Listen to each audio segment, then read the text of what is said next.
Greetings, one and all. This is the last day stream. Starting tomorrow, NBA basketball will be back. The next time we'll be live on this channel, unless some crazy fucking news happens. The next time we'll be live on this channel, the Dallas Mavericks will be playing an NBA game that matters.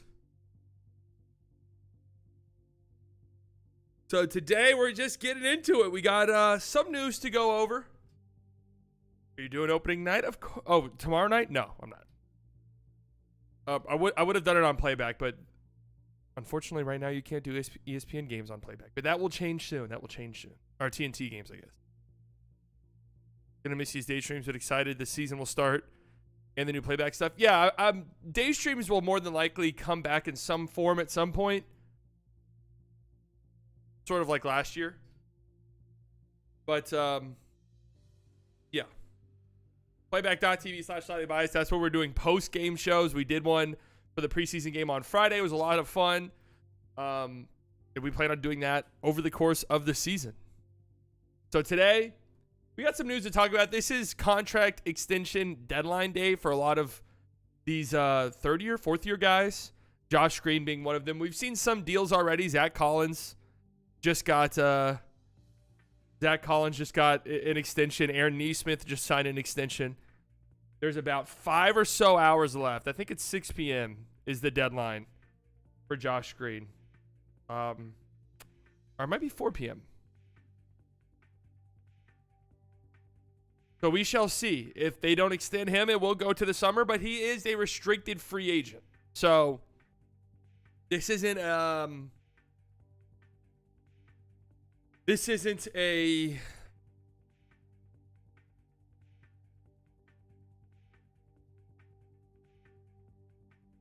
Jalen Brunson situation where he could leave for nothing if you fumble this. And I got some opinions on this, personally. I've kind of been vocal about this. I don't mind this hitting restricted free agency. I really don't. Everyone in the league except Josh got their extension. No, that's not true. Jaden McDaniels is a name to look out for. We'll see.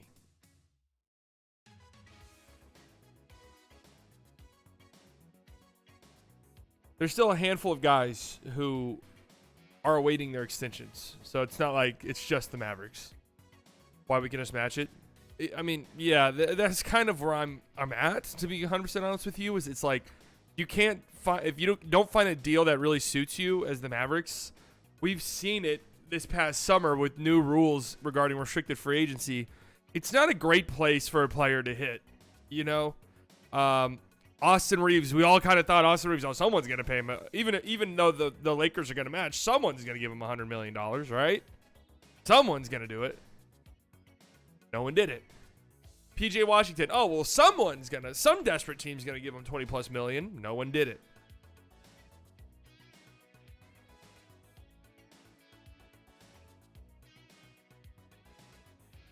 NBA award predictions. Josh Green extension watch.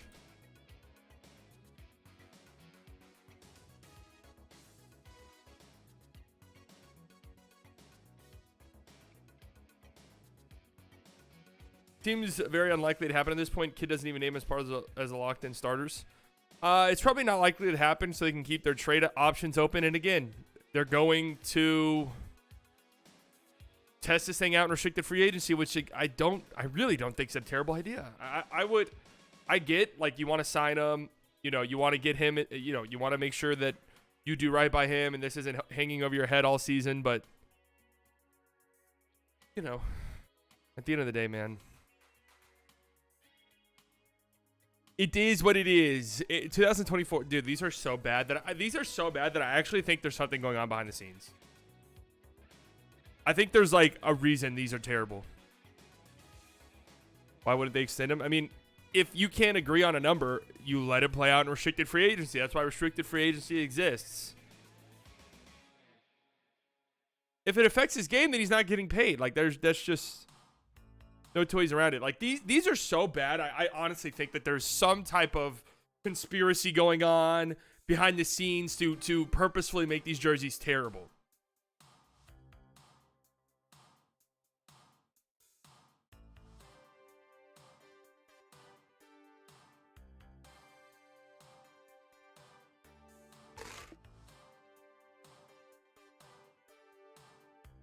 The Heat Culture one is one of the worst jerseys I've ever seen. Absolutely terrible. Milwaukee one's okay. Minnesota, this is the first time I've seen the Minnesota ones. What's going on there? It looks like ice cubes or something in water.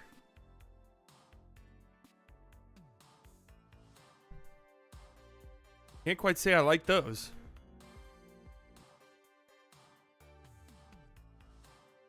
Tim with the $5. What percentage of teams do you think Josh Green will be a starter on? Not a lot. Not a lot.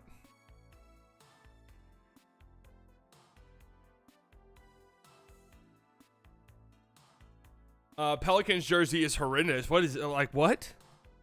New York jersey is kind of sick. I'm not going to lie. I kind of like that. Kind of like what they got going on there. I'm not gonna lie, I kind of like what I see with the Knicks jersey. That's the best one I've seen yet. The OKC one looks like some horrible, horrendous Taiwanese ripoff. This one's horrible.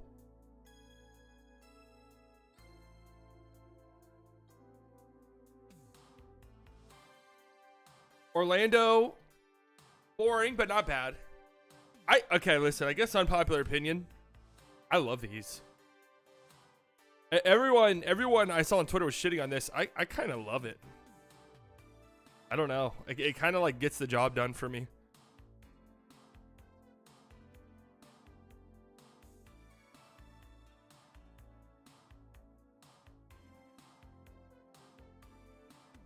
I like the Phoenix one. The Phoenix one's good. Rip City, you know, it's okay. The Kings one, this one's kind of nice. I gotta say. Okay, Tony, a pretty sick, slick color scheme. I gotta say, a little bit of boring jersey, but the colors are nice. Toronto, that's horrendous. That's terrible. We don't want that. Utah, I mean, the mountains will pretty much always do the trick. The mountains are kind of a cheat code in a lot of ways. Twitter notification, can it be? Houston Rockets are waving Jeremiah Robinson. JRE is a FA free agent. I thought that, for some reason, I thought that would sound good. The District of Columbia. So, like, what's the reasoning behind this color scheme? Is it like blue for Democrats, reds for Republicans? I don't like, these are terrible. What's with the deal of what's the deal with like the gray jerseys? Is there a reason they're going that direction with a lot of these? I've been on record saying gray jerseys fucking suck. Like, they're terrible. Very rarely do they look good.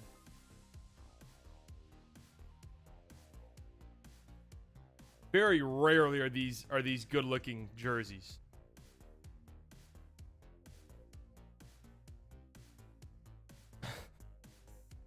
Most boring jersey of all time, maybe the ATL one. Boston's got like a, you know, a little slick.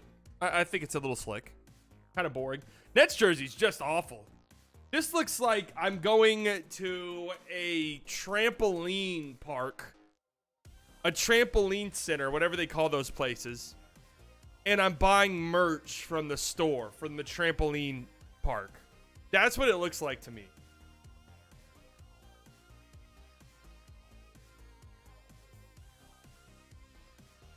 Sky Zone merch. You can literally only see numbers on the Nuggets jersey. Horrendous. Okay, Charlotte always comes through. Say what you will about the Hornets as an organization, they always come through jersey-wise. Their jersey a few years ago, where it was like the hexagonal and it was kind of a gradient, that's one of the slickest jerseys we've had in like 10 years. This one's nice. It's not, I mean, compared to all the other dog shitters here, it's pretty good. The Chicago one we've already talked about. I see the idea. I think it's a cool idea. It just doesn't look very good. Cavs one's pretty good. Yeah. The land. I mean, that's just sick. I mean, you know, comparatively speaking, the Mavs one, which I thought was one of the worst jerseys I've seen in a long time whenever it first came out. Comparatively speaking, it's not terrible, but again, what's with the gray, man? Why not just go black? What's with like the charcoal color?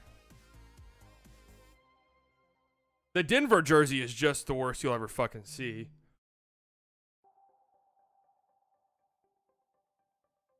Well, there you go. Jaden McDaniels just signed a huge contract extension. 5 years, $136 million. Let me do some quick math in my brain. Wow. That's a lot of money.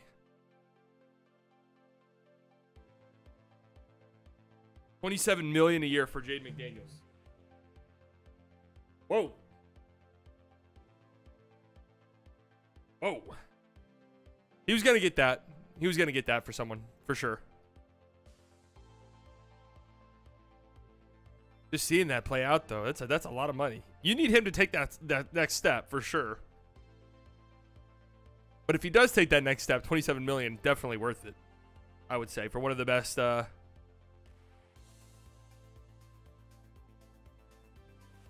one of the best defenders in the NBA. $27 million is a good deal. How much worse than Jeremy Grant?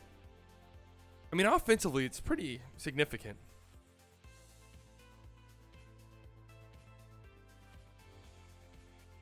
The Denver jerseys are really horrible. These are going to be a quick contender for one of the worst jerseys of all time.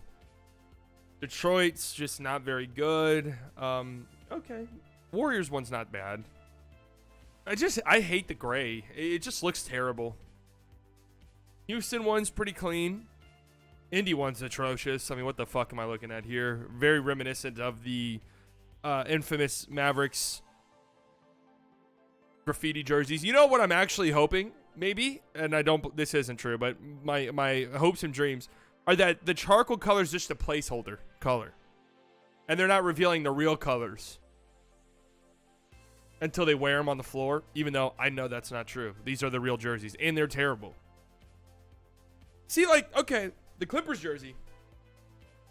That's a nice little font, right? A little throwbacky.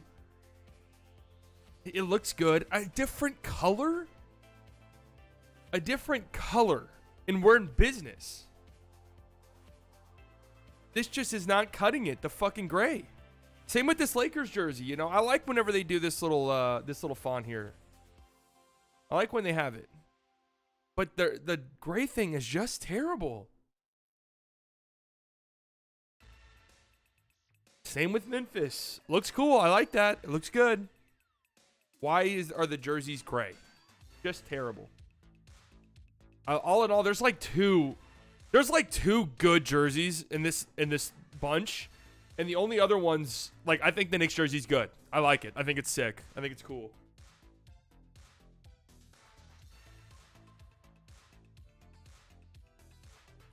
I like the Utah one too. I'm a sucker for the mountains. Great color scheme and everything. These like Mavs jerseys are actually black and not gray. I mean, but it doesn't look like it.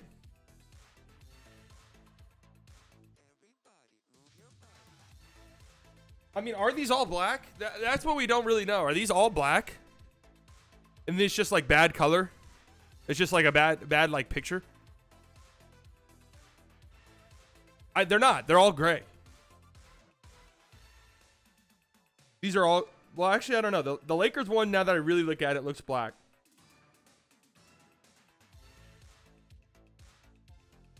I guess we'll have to wait and see. Not good, though.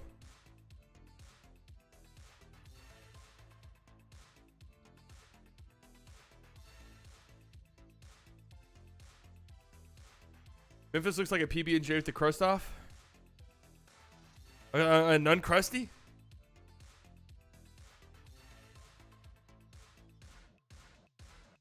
A little uncrusty action?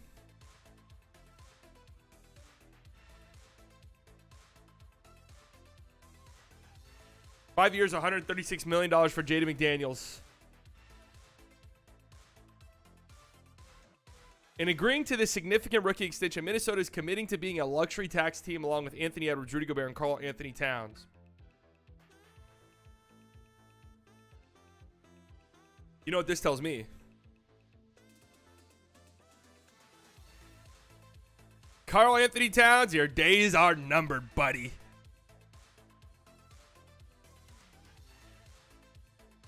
Discord DM? I don't even know the last time I opened up Discord.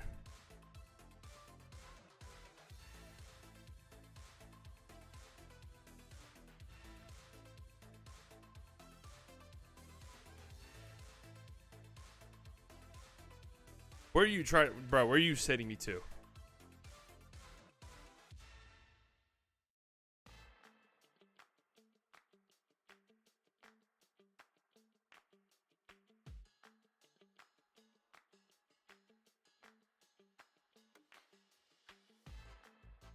It's not black. It's like a charcoal.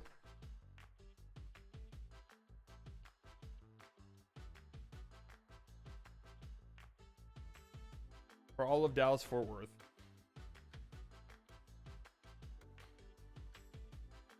That shit's, oh my god, man, that shit's just terrible, bro. I'm sorry, it just is really bad. Like it's you know, it's comparatively speaking to some of the other jerseys, you know, it's not an atrocious eyesore like the Nuggets one is, or like the Brooklyn one, or the Indiana one. You know, it's not like sickening, but it ain't good.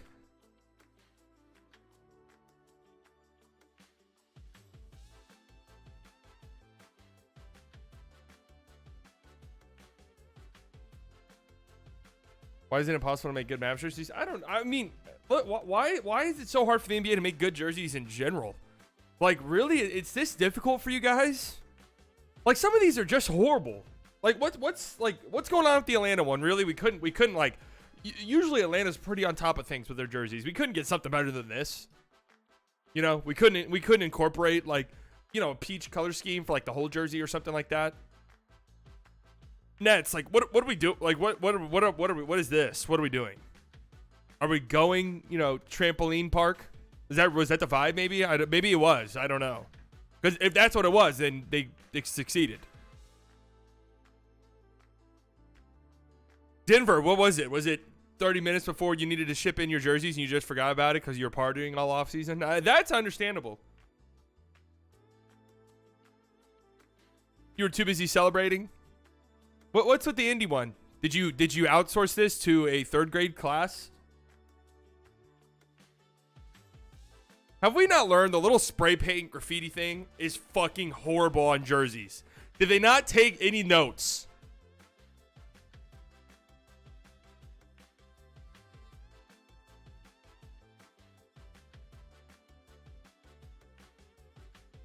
Have you guys learned nothing?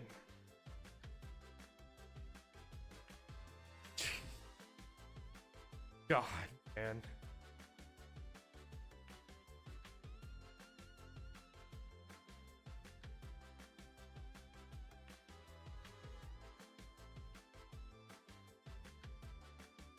If I were a player, honest to God, if I were a player and my team presented me these jerseys, I'd say, no, I want out. I want out. Just trade me. I'm not wearing those. Sorry.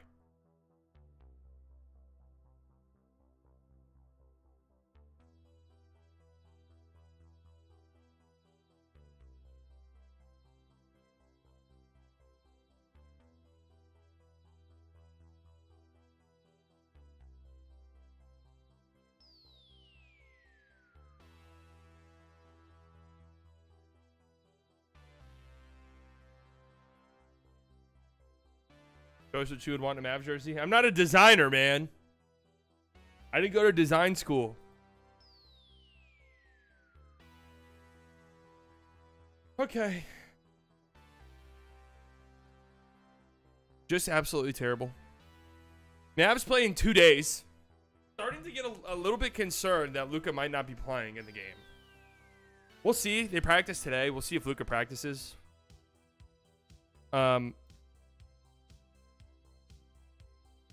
If Luka has to miss any time at all in the regular season, I guess let me say this. If Luka has to miss time, let him miss time. We don't want to fuck around with the calf injury, right? I'm going to be upset if Luka has to miss time. There's no two ways around it, man. If this is another year where Luka's just kind of battling, I mean, coming into the season with the calf strain sucks. Like, we're already off to a bad start.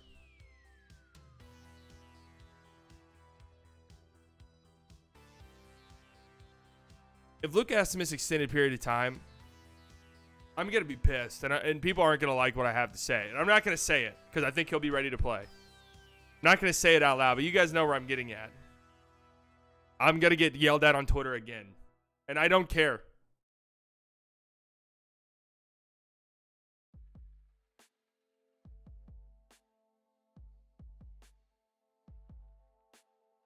Also, I want to say something.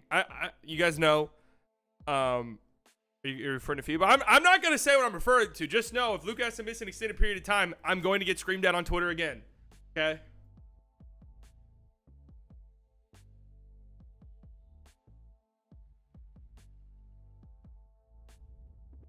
Free prize pick season plays. Kyrie over 5.6 average assists per game. Pool over 24.7 points per game.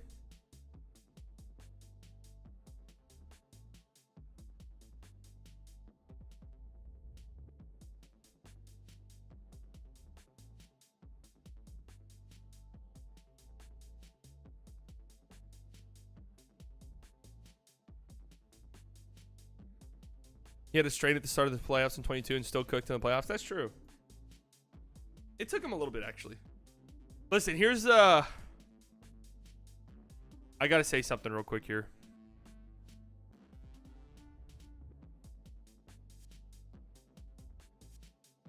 I got to say something here. You guys know Shai Gilgeous-Alexander is my favorite non-Maverick player. I've been fighting that fight for years. The Thunder, by extension, are my favorite non-Mavericks team. So because of that, I follow a lot of Thunder fans on Twitter.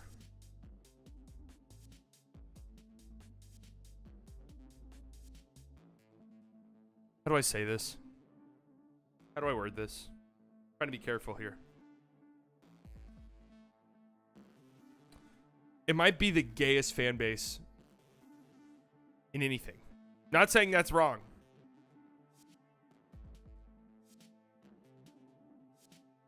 There was obviously the Thunder were on the Slam magazine cover.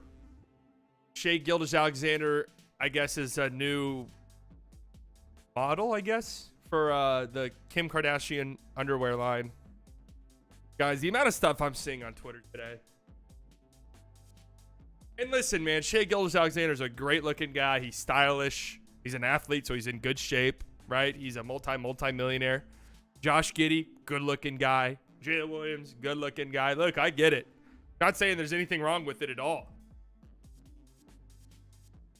I don't know if in the past 2 weeks I've seen real-life conversations about the Thunder.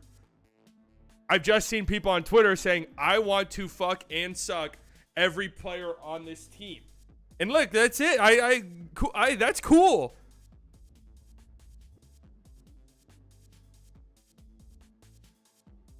That's cool.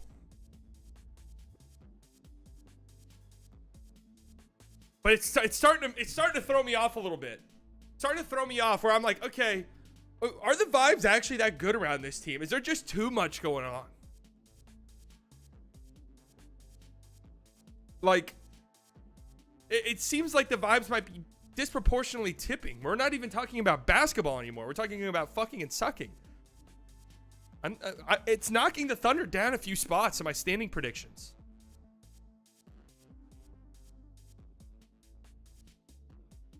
The Darling team being taken to a whole new level. $47 million a year for Jaden McDaniels. It's not $47 million a year.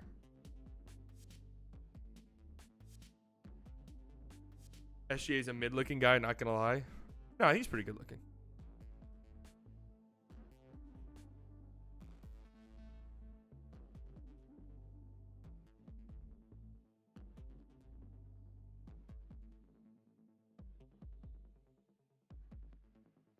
The fans are on heavy hopium. Yeah, speaking of hopium, We're about, what, 4.5 hours away? No, 5.5 hours away from first pitch, Game 7 of the American League Championship Series. Texas Rangers, Houston Astros. Woo!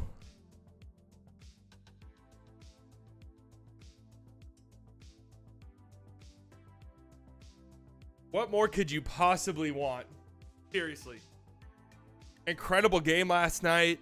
Man, I was on pins and needles the whole game. And Adolis just broke that thing open, man. It's hard. It's hard to be cooler than him. It really is. It's hard to be cooler than Adolis Garcia.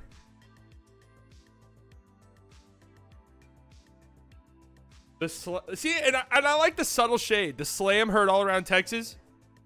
The Astros, after Altuve's home run in Game 5, posted a tweet that said, the home run heard all around Texas.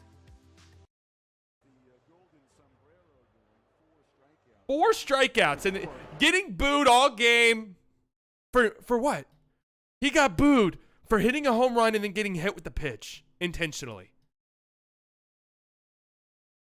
And they boo him.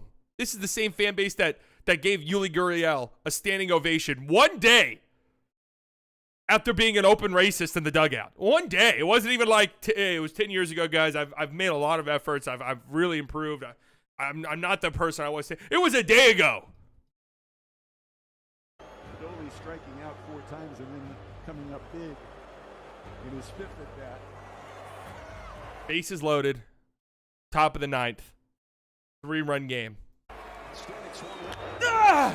On a line, left field and gone. Adolis Garcia makes his statement, and the Rangers have their sights set on Game 7. Let's see the bat flip. As Adolis has broken this ball game wide open. Wait, they don't have the bat flip?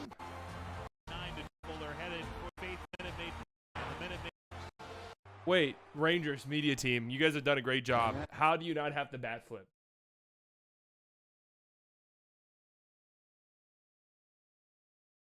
Look at this dog.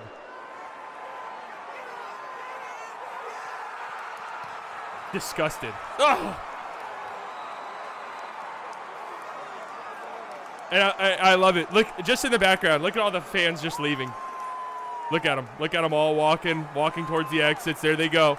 You know how nice that must feel? You know how nice that must feel, man? Yeah, those seats behind home plate did clear so fast. Whew.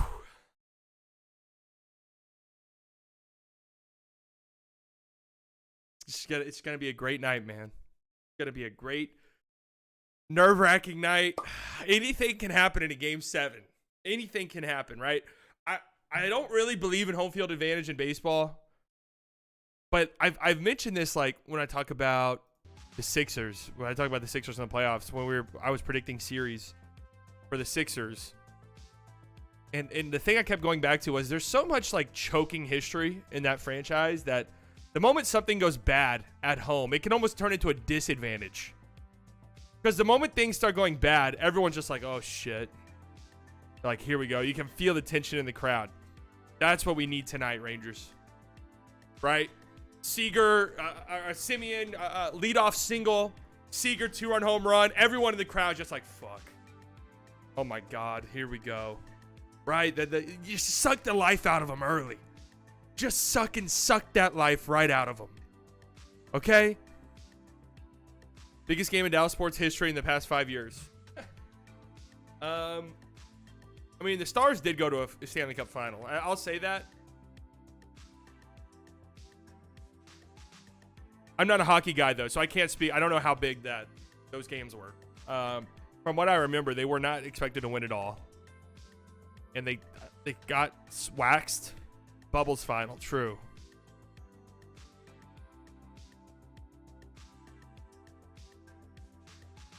But this is definitely the biggest game in Dallas sports.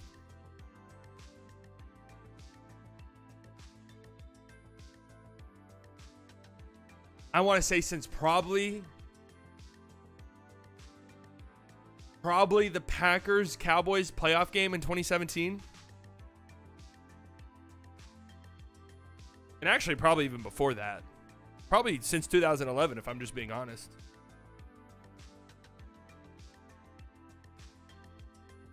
I'm trying to get into hockey since they got their Wemby drafted. So let me tell me something about hockey, guys. It feels like every single year there's some generational draft prospect. Is that not true? I swear to God, almost every year there's some generational guy in the hockey draft.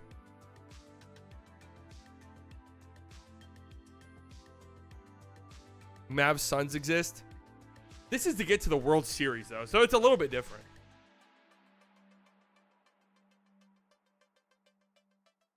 This series checks all the boxes for an all-time classic. We were so lucky to be watching this series win or lose tonight. Yeah, I mean, and it's for it to check that final box, it's gonna have to be a barn burner Game 7, which for my heart, for my health, I feel like is not very good.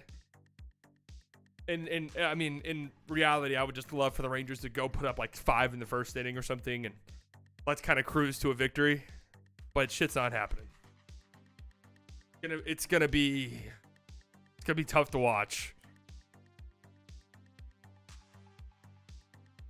I'm pulling for the Rangers, but I don't like that they are one of the highest payroll teams and are presented as a huge underdog.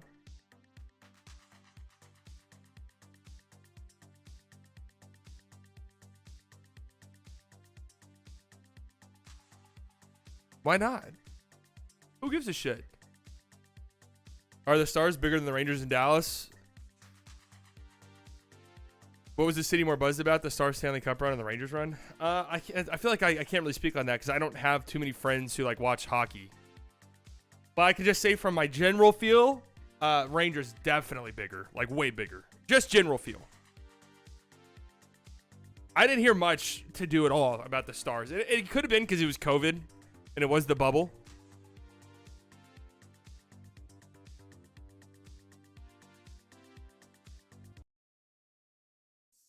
Suck that life right out of them. Just suck that life right out of them.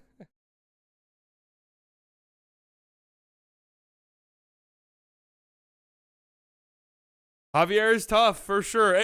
This would be my dream scenario, right? You shell Javier, put up like 5 or 6 runs in the first 2 or 3 innings.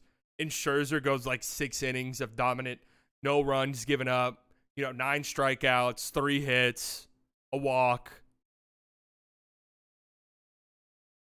That would just be like a poetic, oh, you really don't know what the fuck's gonna happen in a Game 7 type of moment. I'm surprised anyone's saying the Stars because I was just trying to be nice. I feel like it's easily the Rangers are getting more hype. But again, it wasn't COVID.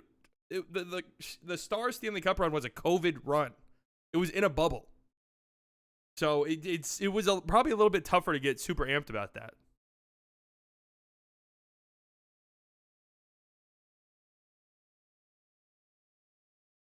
Scherzer beat Houston in a Game 7 in Houston in the World Series. You never know. You just don't know. You don't know. And this is true. And this is true for all sports. We see it time and time again. You really never know what the hell is going to happen in a Game 7. You never know what's going to happen in a Game 7. The fact this series is a huge rivalry too. Stakes are huge. Yeah, and this is your big rival. And the rivalry feels very real now. Like it kind of been weird forever.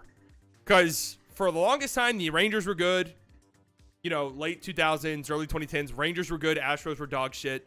Then you got like to the mid 2000s, mid 2010s, and like the Rangers were good, the Astros were good, but neither were that great. And then the Astros became really great, the Rangers became terrible.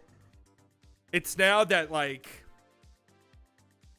we're now at the place where we've been wanting to be at, which is the Astros Rangers big rivalry. Bench is cleared in Game 5, and I guarantee you, bench is clear tonight. The benches will be clearing tonight. I don't know the context. My hope is, and I don't hope this, but my hope is the Rangers are up. It looks like they're going to win. Astros a little bit, pissy. hit Adolis or something. Hit somebody intentionally, bench is clear. But believe you me, the benches will be clearing at some point. Maybe Garcia's first at bat of the game, little up and in fastball. He stared him down. The dugout, fuck you, pussy, fuck you. You know, a little back and forth. It's going to be intense is all I know.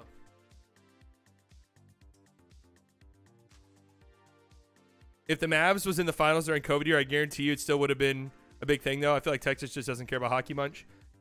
I will say this. The stars are big in Dallas. Usually, Dallas sports, if you're good, people are going to show up and care. But they have a very, very dedicated cult-like fan base. You think Monty will come off the bench? Everyone's available in a Game 7, man. I straight up would not be surprised if Evaldi gets, like, you know, finishes an inning.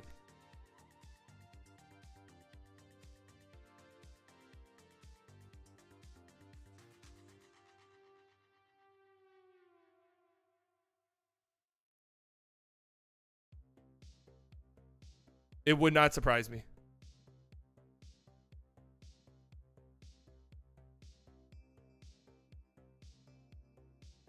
No one is paying attention to the Stars until they're in the playoffs. I wouldn't say that's necessarily true. Like, you could probably say the same thing about the Mavericks, but obviously, you know, we're psychos and care about every single game.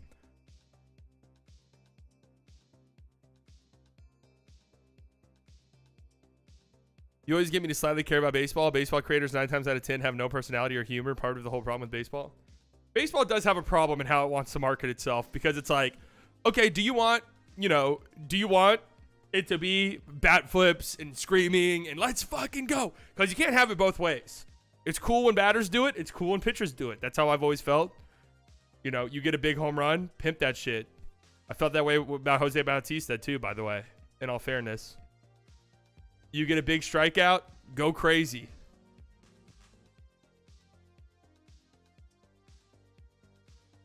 Partha, 13 months stream can start. I have arrived. Well, we haven't even, I mean, what time is it?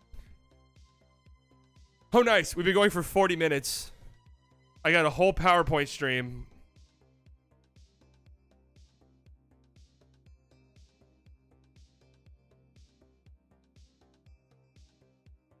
What up, Kay? DeGrom coming back? That would be hilarious. Stars fans are the worst. I don't really like sports, but I love the Stars. Well, some people just might like hockey. I don't know. I mean, I don't really care. John Boy's pretty funny. He covers a lot of baseball stuff on YouTube. I'll say something about the John Boy podcast. I do like John Boy. I think he's funny. But sometimes I'll listen to their podcast talking baseball. I get that the vibe is kind of like, oh, we're like a small company, you know, we're not like the big dogs. We're not the big dogs, so, you know, there's almost like an air of, we don't care that much. Sometimes it feels like they don't care that much. And it like affects the quality. Does that make sense at all? I feel this way about some other podcasts I listen to, where like they almost try a little too hard to not like be overproduced.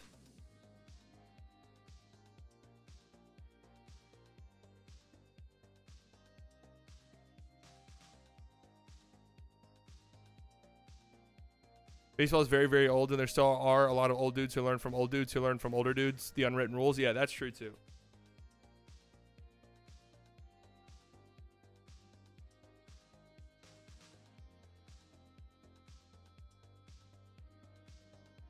Their love for the Diamondbacks is a bit off-putting, to be honest. That team seems so boring.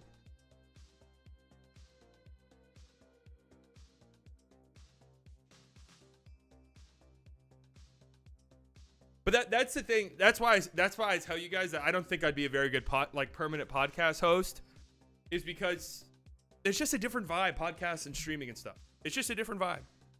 And sometimes the podcast vibe is more what I want when I'm watching content. Sometimes it's not.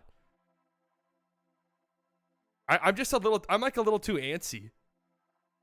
Does that make sense?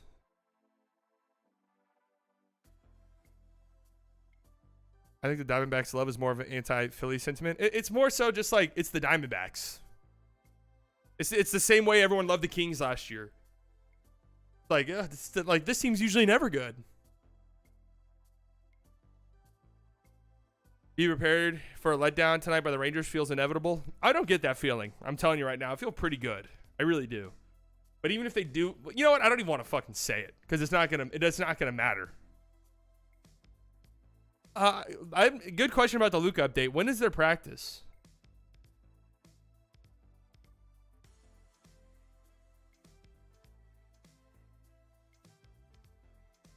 Look at Grant.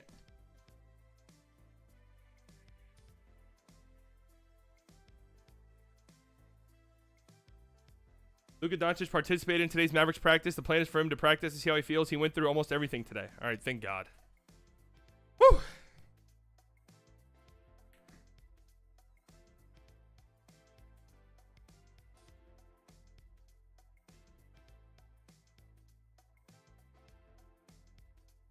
I really feel like Max is going to be on one today. I agree. I knew game 3 when he pitched in game 3, there was going to be no in between. It was either going to be he's just like electric. It's one of these playoff baseball moments. This guy hasn't pitched in 5 weeks. He's one of the greatest to ever do it. He comes out and is just dynamite immediately. Or he was going to get absolutely fucked. Like there was no in between in that instance. I feel like today's the one.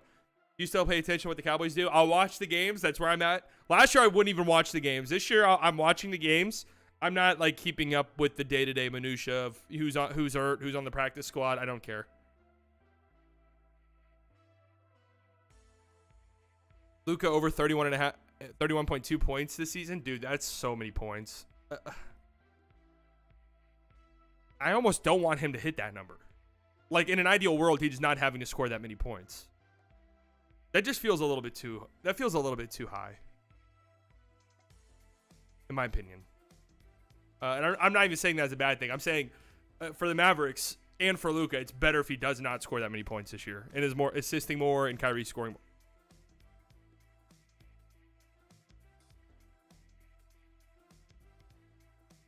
I got tickets for Mavs and Bucks in November. Hopefully nobody sits that game out. Bucks are on a back-to-back, but the Mavs have a 3-day break before it.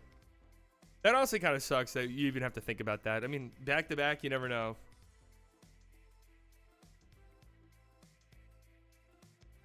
You'll at least be able to see Dame or Giannis. They're not going to sit both of them. I'm thinking Luka could get 10 assists this year. Most certainly. John Boy put $10 on a Garcia home run right before his at-bat, won 140. Hell yeah. New update about matchups. Before I read this, I'm going to assume Grant Williams on Wembanyama. I'm going to assume Grant Williams. Jason Kidd will evaluate matchups first to determine the starter on the wing next to Kyrie and Luka Doncic. It might be Derek Jones Jr. night 1, just for length.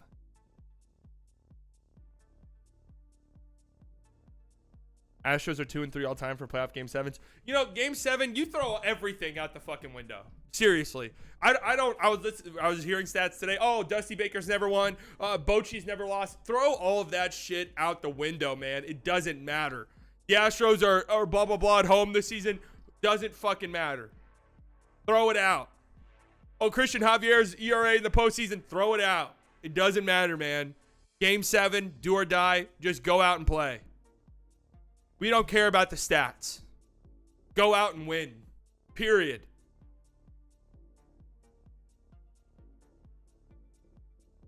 That's really it.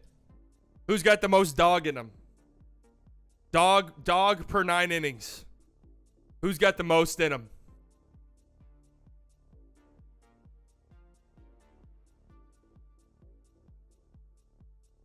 Is this Astros Ranger series like the Mavs and Clippers series ago? No, I wouldn't say that. It's similar so far in the sense that every road team has won. The road team has won every game. If that trend continues, well, if that series goes the way the Clippers did, then the Astros will win tonight. But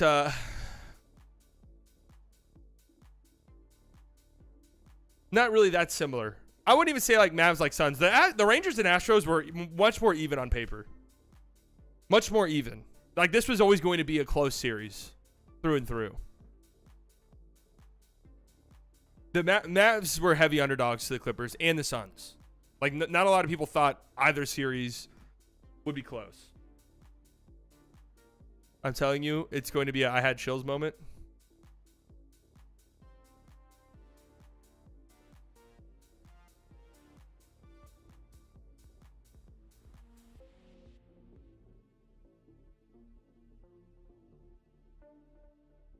JP, welcome to the Slightly Delusional Club. Oh, yeah, this shit was sick. No!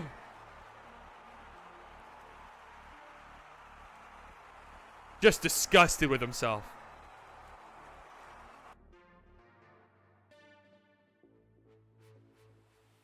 You give me Joe Bartolozzi vibes with anger issues? Who's that? Anger issues.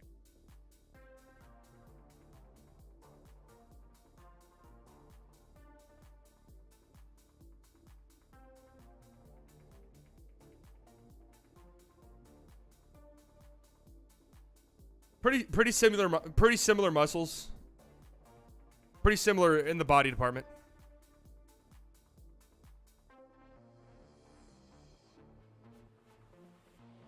Without anger issues. Did I read that wrong? Oh, but without anger issues. My bad. You have the Spurs making the play-in? No, I don't.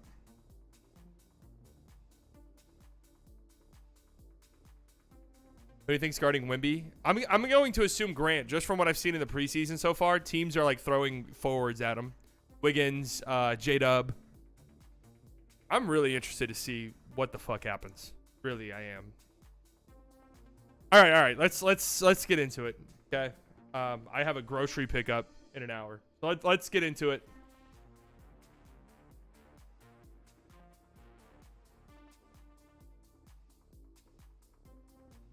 Teams are not going to be throwing centers on Wemby. Great new quota kid. Okay, let's read this and then we'll get into it. Are the quotes worth my time? The plan. Jason Kidd says Luka Doncic is all for it regarding Mavericks playing faster. The team likes that he can make the throw-ahead passes and it can be reduce his physical workload. Again, man, I'm just gonna be real with you. I need to see it to believe it. They've talked the talk.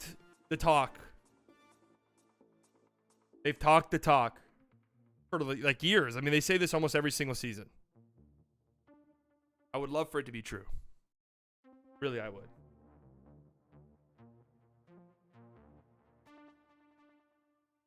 Before we get into this year's award predictions, let's take a peek into last year's. Let's go back in time. I mean, look at how the production values improved on this channel, by the way. This was my award prediction last year, right? Great graphic design here. No qualms at all here.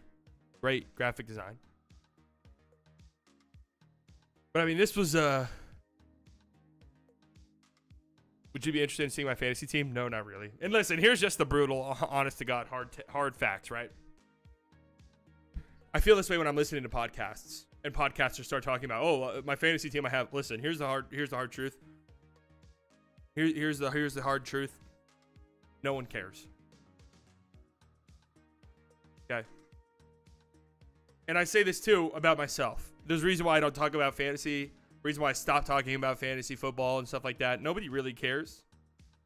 And by the way, I did forget to do my picks on stream. I did do them. And the reason why I've become a little bit less enthusiastic with my NFL picks is because I've fallen off. I have fallen off of a cliff. I was once top 10 in the world. I have fallen off of a cliff. Okay.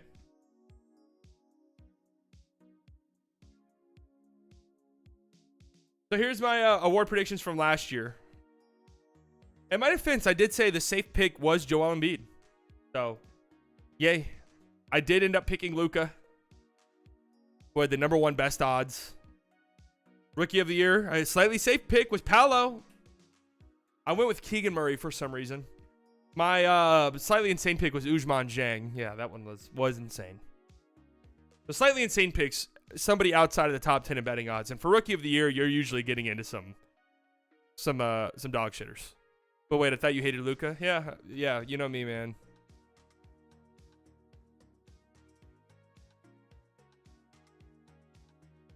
I was getting called out on Twitter for saying that it's statistically true that the Mavericks play faster without Luka.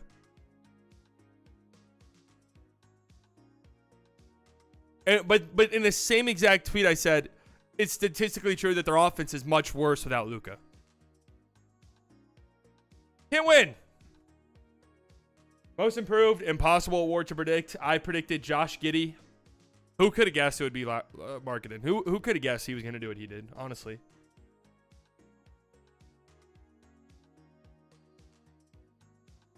Coach of the year, I picked Ty Lue. Honestly, who would have guessed that it would have been Mike Brown?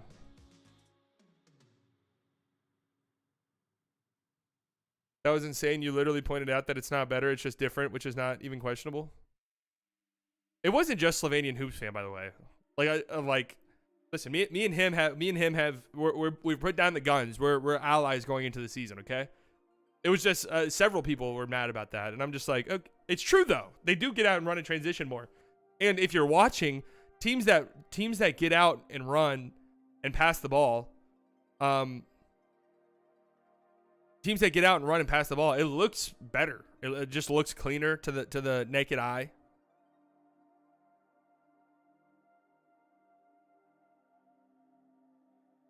But I literally said one sentence later that their offense is not better when Luka's off. I don't know. What do you want me to fucking say? Sixth man of the year, I picked Jordan Poole. Didn't really expect Malcolm Brogdon to go off like the way he did. Defensive player of the year, I picked Bam Adebayo. It was Jaren Jackson Jr. My slightly insane pick was Dorian Finney-Smith. Can you guys see? I was really feeling it.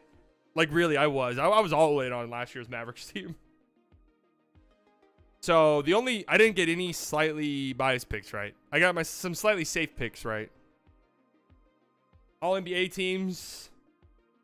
Luka, first team, true. Giannis, first team, I believe, true. Embiid, first team, also true.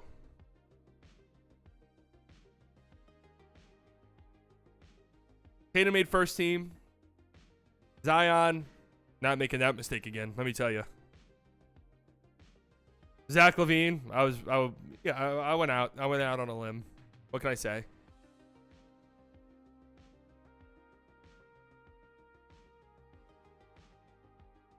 So, not great, but it's honestly hard to predict these. It really is. This year, I think I did a good job. I gotta say.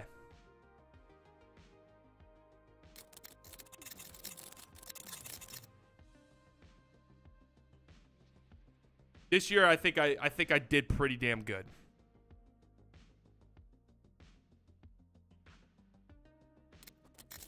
Adolis Garcia, Wooey hit the Gwee. He was wooey-gooeying after the game.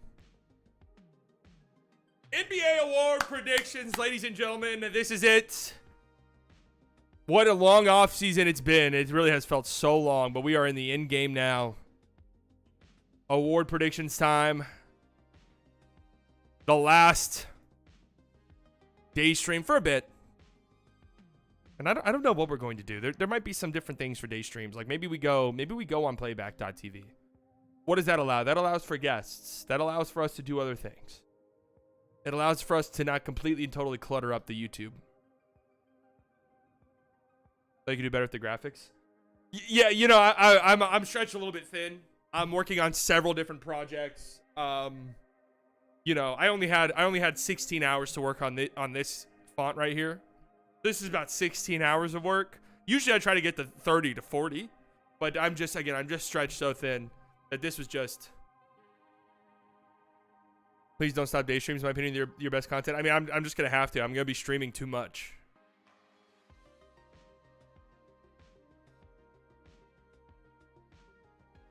But we'll work something out. Trust me.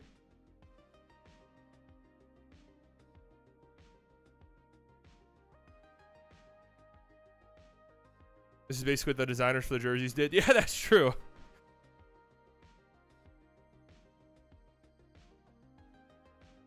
So here's my format, in case this is your first time. I believe I've done this twice. I don't really know. My slightly safe pick. This is, I had to bet my apartment. I don't like to say I had to bet my life.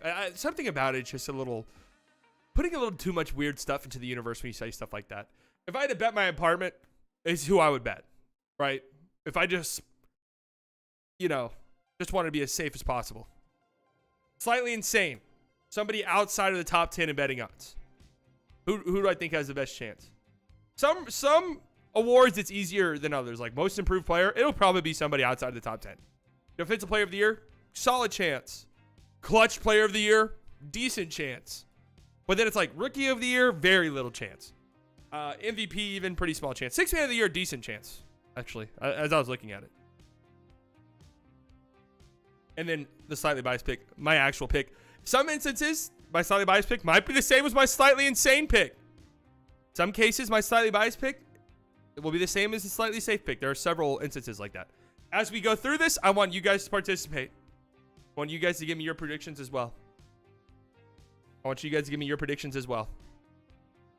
Let's get into this. This is the Clutch Player of the Year award. This is the second year that they have been giving out this award. Last year it was De'Aaron Fox who won.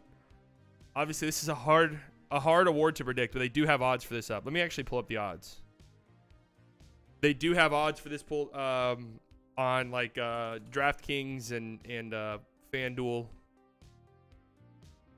And Damian Lillard is the betting favorite for this award right now. I would be interested to see where like De'Aaron Fox was.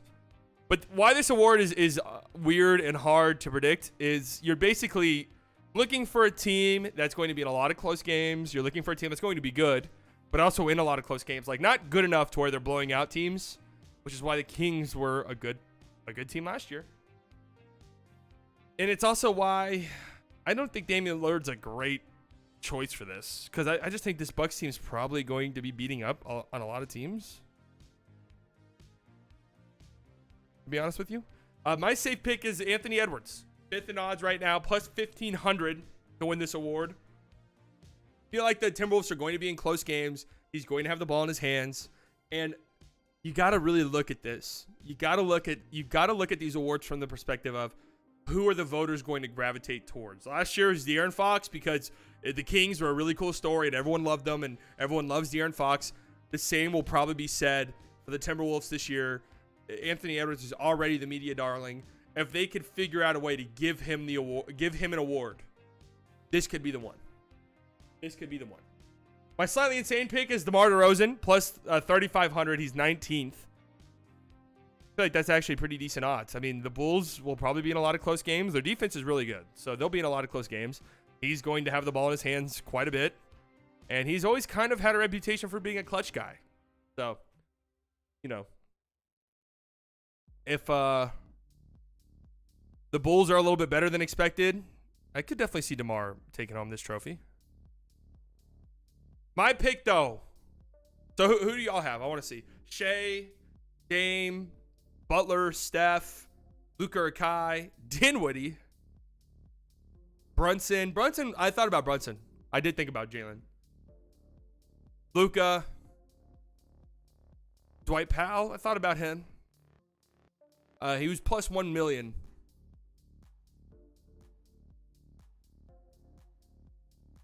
Well, let's just get it in right off the bat. I've talked about this all off season long. Clutch stats vary year to year. A lot of times you'll regress to the mean one way or the other for how clutch stats go in your favor. And this team was so fucking bad in the clutch last year. So many things went against them in the clutch that I think we're going to see things shift in their favor this year. And so I'm going Luka Doncic, who is third, by the way, in this. The ball is going to be in his hands. We know that he's going to attempt the shots. We know that he's going to attempt the game-winning shots. You really do need like two or three of those shots to go down.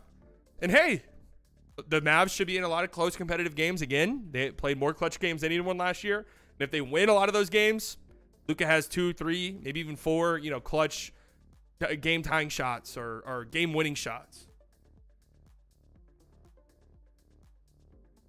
it's definitely possible. But a lot of good options here. This is a dumb fucking award to bet on. Luka is the second best odds. Shea's tied with Dame for the best odds, plus 1,000. You've got like Jokic here, De'Aaron Fox, who won the award last year, plus 1,400, fourth. Jalen Brunson's an interesting one for sure. But the guys like, D-Book and Kevin Durant, well, who's going to have the ball in their hands? And I guess you could say the same for Luka and Kyrie. Kyrie, before the trade, did lead the league in clutch points. So he's someone to keep an eye on too. But again, it seems that you think are going to be in a lot of close games. Well, Victor is on all of these. His odds for this one, I can't imagine, are very high. I'm scrolling. Here he is, plus 20,000. Buddy Hield has better odds than him to win this award. So there you go. That's my predictions for Clutch Player of the Year. Next, Coach of the Year. A weird award because, the consensus better coaches in the league almost never win this award.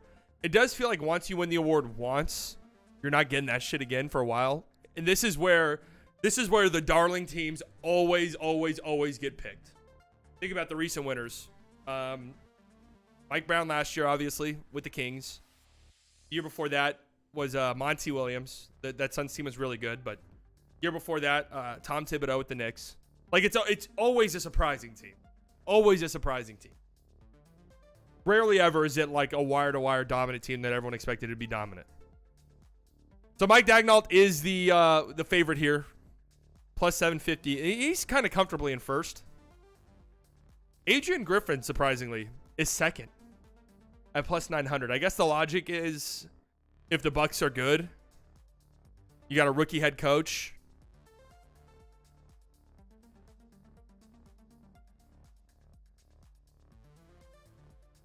My slightly insane pick, Steve Kerr at plus 4,500 is 24th. 24th in these odds, which is just shocking.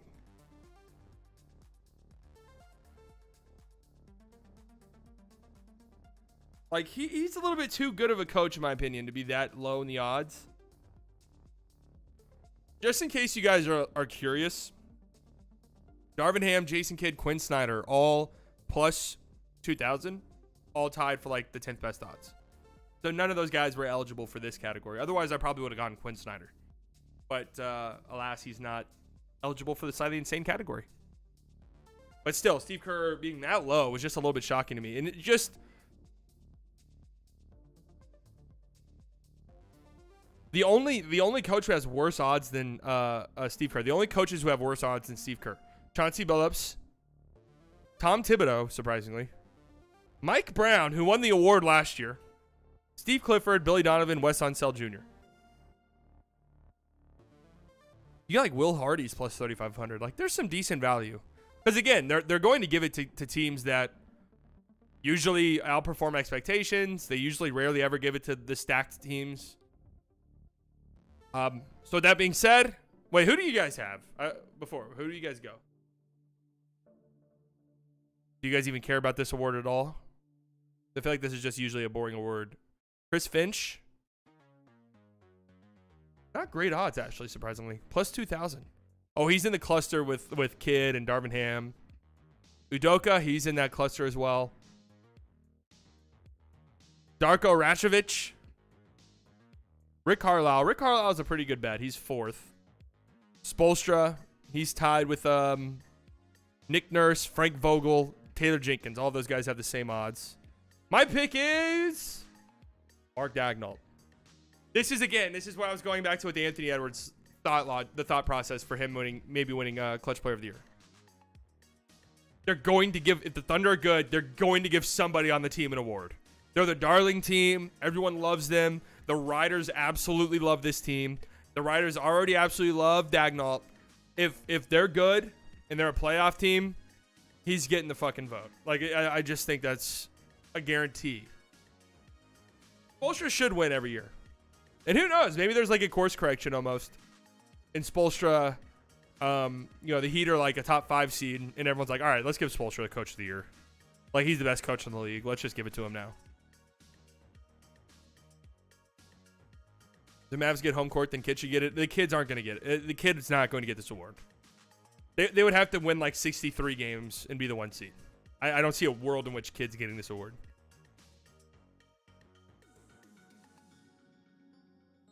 Is it difficult to get a team of top 10 picks to the playoffs? They're still a young team. Last year, they were the youngest team like in NBA history, pretty much. Next, we have Most Improved Player. Good luck ever predicting this award. This is the dumbest fucking award there is. The criteria makes no sense whatsoever. The winners rarely ever make sense. For example, the betting favorite this year is Mikal Bridges, plus 1,000. Now, if you're asking yourself, I mean, Mikal Bridges averaged 26.5 points a game after he got traded. Like, that's... What is there to improve off of that? He's already been a Defensive Player of the Year candidate. Good question. He does not fit the mold of this award at all. He just doesn't. Okay? No, Markkanen was perfect. And that's what I'm saying. Betting preseason is stupid as fuck for this award. Because it just seems like year to year, they don't even know what this award is. John Morant won it 2 years ago. He was already an established star. It's like Paolo winning it would be so dumb. And to be fair, Paolo doesn't have very good odds here. I'm trying to find him. It's low. Plus 5,000. He's just for a frame of reference, Paolo is below DeAnthony Melton in odds for this award. My safe pick is Jordan Poole at plus 1,200. Just feel like his stats are just going to be so eye-popping at times this year that he just might be the one to get it. Like his numbers are just going to be so insane. Josh Green. Josh Green is doing a lot of scrolling here. Doing a lot of scrolling. Still scrolling. And he's actually not listed. Cam Reddish is listed, but Josh Green is not listed. Let me tell you guys something. You're pissing away money if you bet on Cam Reddish, okay? It might be a better bet to bet Cam Reddish doesn't play in a single game this year.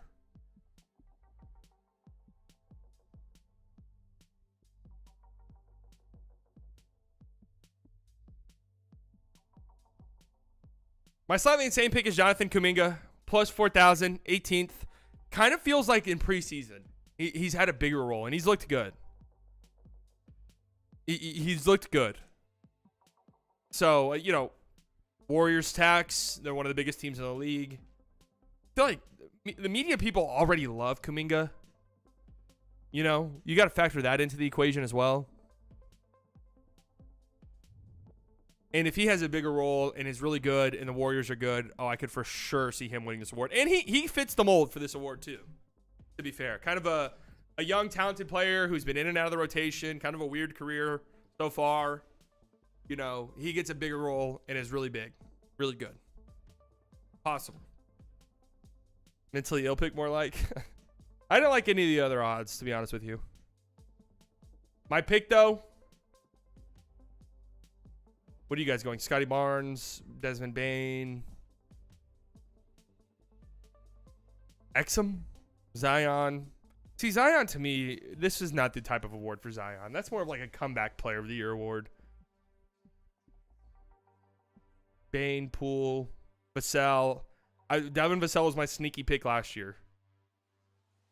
And I do think there's a very real, I really consider Devin Vassell. I tweeted it out. So many people are going to be watching the Spurs because of Victor Wembanyama that they're going to see Devin Vassell and be like, holy shit, this guy's fucking incredible, which he is. How do they qualify this award? Vibes? Yeah, pretty much vibes. Aiden's a good one. Aiden's a decent one. Exum's not winning this award. Cam Thomas is interesting. My pick is a player who I love. Let me see if you guys can predict it based off of my clues. This player is on a young team that I think a lot of people want to be good. I'm not so sure they're going to be good this year, but people are going to be rooting for him. I think this player, I've said this on stream before, I think this player is making an All-Star game this year for the first time.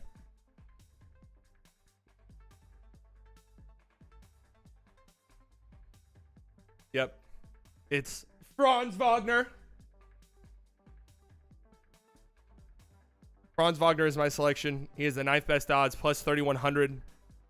Love me some Franz Wagner. And again, you always got to think about narrative. You got to think about these things. For Marketing last year, it was, oh, he was kind of like a throw-in in the Donovan Mitchell trade. Well, holy shit, now he's been like a top 25 player in the league. What an incredible story. This year you have Franz Wagner just led Germany, even though Schroeder was the best player. Franz Wagner just led Germany to a gold medal. Maybe the Magic are pretty good. And Franz Wagner, you know, everyone's watching for Paolo, but all of a sudden it's like, oh my God, Franz Wagner's averaging like 22 points a game. I like it. You guys know I love Franz Wagner. I think he's an incredible player. All right. Which one is this? Sixth man of the year. Sixth man of the year. Another award that's just really weird to predict because you really don't know who's going to be coming off the bench for the entirety of the season. Like right now, Chris Paul's plus 1,700. Fifth best odds. Well, is he fucking coming off the bench? Malcolm Brogdon's fourth. Is he like, what team is he going to be on? Drew Holiday's on here. Like, if Drew Holiday's coming off the bench the whole season, how the hell is it not going to be him? But is he coming off the bench the whole season?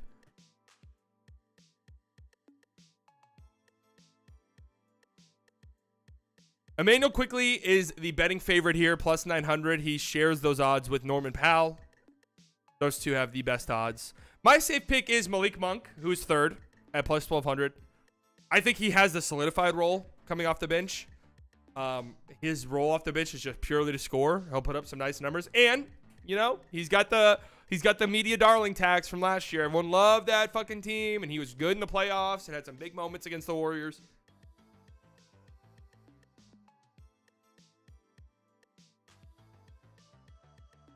My slightly insane prediction was Tim Hardaway Jr. last year. Just for reference. Again, just to show you how insanely high it was. It's hard when you look at guys outside of the top 10 in betting odds here.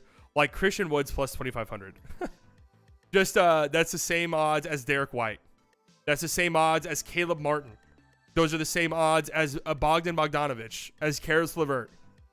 Christian Wood. Let me tell you guys something. He's not winning that shit. Okay? He's not winning that shit. My slightly insane pick is Eric Gordon on the Suns. 17th.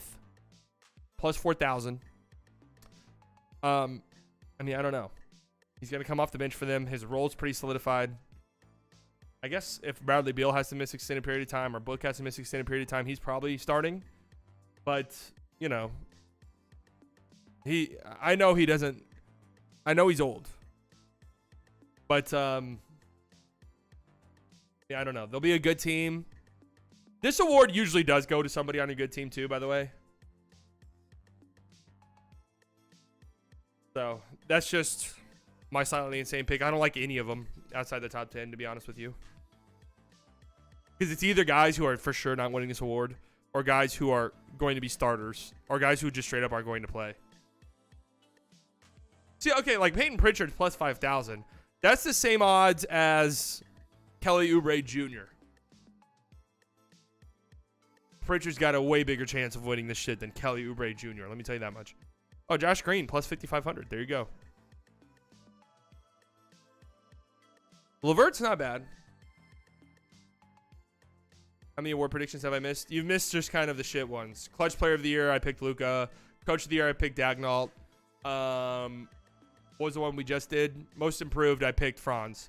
My Sixth Man of the Year award prediction pick is Malik Monk. It just makes so much sense in my brain that they give it to a guy like Malik Monk. He's going to score a lot of points. I'm a little bit lower on this Kings team, but I still think they'll be good. They'll be a good offense. And he's an exciting player, so I'm rocking with him. Also because, like, I'm not going to lie. Like, Norman Powell could very easily win this award, but he's kind of a boring pick at this. Don't count Tim Hardaway Jr. out on this one. I'm counting him out. Just for a frame of reference, Tim Hardaway Jr. at plus 7,500. Same odds as Luke Kennard. Same odds as Javon Carter. Worse odds than Grayson Allen. Worse odds than Talen Horton-Tucker. Slightly better odds than Brandon Clark, who's not even going to play this fucking season. If you're betting on Brandon Clark for this award, you're past the point of no return. Okay? Oh, I'm not going to say what I was actually about to say. All right, next up. Defensive Player of the Year. DPOY. Jaren Jackson Jr. pretty much ran away with this award by a landslide last year. He is the betting favorite once again at plus 500 to win this award. Victor Wembanyama, plus 1,200, is tied for the 5th best odds to win this award. So he's top 5 in betting odds. My safe pick is Anthony Davis, who's 3rd. Lakers tax 1. I think most people are kind of in agreement that he's probably the best defender in the NBA. And if he plays the 65-game threshold, he's certainly a guy who can win this, I think, pretty easily. Mobley's 2nd, by the way, plus 700. Derek Lively. Let's see if Derek Lively's even on this.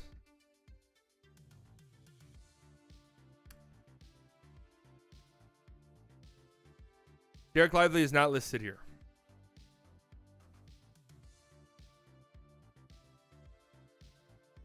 Anyway, Davis hits the game requirement. Yeah, there's a chance he doesn't. But if he does, he most certainly will.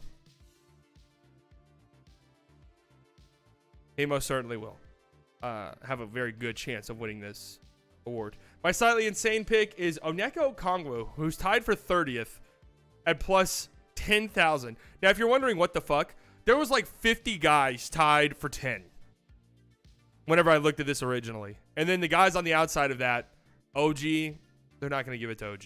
Mikal Bridges, he's not going to be good enough. Chet probably won't play enough games. Jared Allen, no way. Herb Jones, they're not giving it to him. Lou Dort, no. Robert Williams won't play enough games. Miles Turner, no chance. DeAndre Ayton, that's hilarious. Mitchell Robinson, they're not giving it to him. Marcus Smart, no. Caruso, he actually was going to be my pick, but I thought about it. They very rarely give it to perimeter players. Just kind of thought Okongwu was a decent one. Like, Okongwu's a good player. I'm not saying I'd bet on this. What's Wemby's odds? Wemby is plus 1,200, which is tied for 5th with Bam Adebayo. So top 5. But Okongwu's going to shock some people, I think, this year. The John Collins trade opened up some playing time for him. Very possible they move off of Clint Capella at some point in the season. That would just straight up open the starting center spot for Okongwu to step in. And Okongwu does like a great job against like the Giannis's of the world. So I say the Giannis's of the world. There's literally only one. But yeah.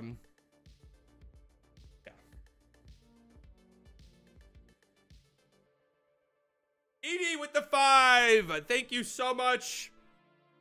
Love you. Edie's just a great supporter of this channel. Donates, doesn't say anything.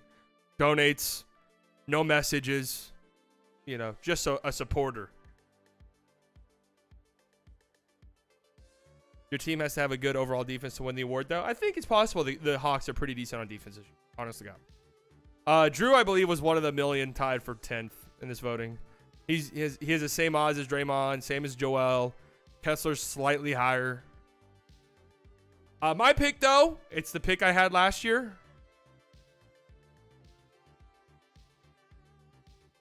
Bam Adebayo, who, again, is tied with Victor Wembanyama for the 5th best odds.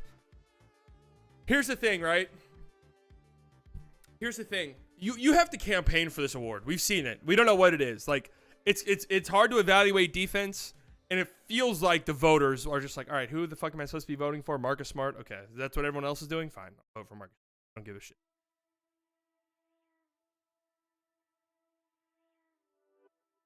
Bam has kind of been quietly, not really quietly, but openly campaigning to win this award over the past year or so. Talking about it, he deserves it. I kind of feel like this could be a moment where the voters are like, all right, we'll give Bam it. We'll give Bam the award. I don't think the Heat will have any regular season narratives. I also feel much more confident Bam will play 65 games than Anthony Davis or Wembanyama. And on the Mobley front, I think we might get a little bit a shift the other way. If he doesn't really like break out in a real way, year 3, where people are just gonna be like, all right, we've been way too high on him. Like we've maybe overdone. We've maybe overdone the Mobley thing. Does that make sense at all? Am I overthinking it? You guys got like narratives play such a big role in this stuff.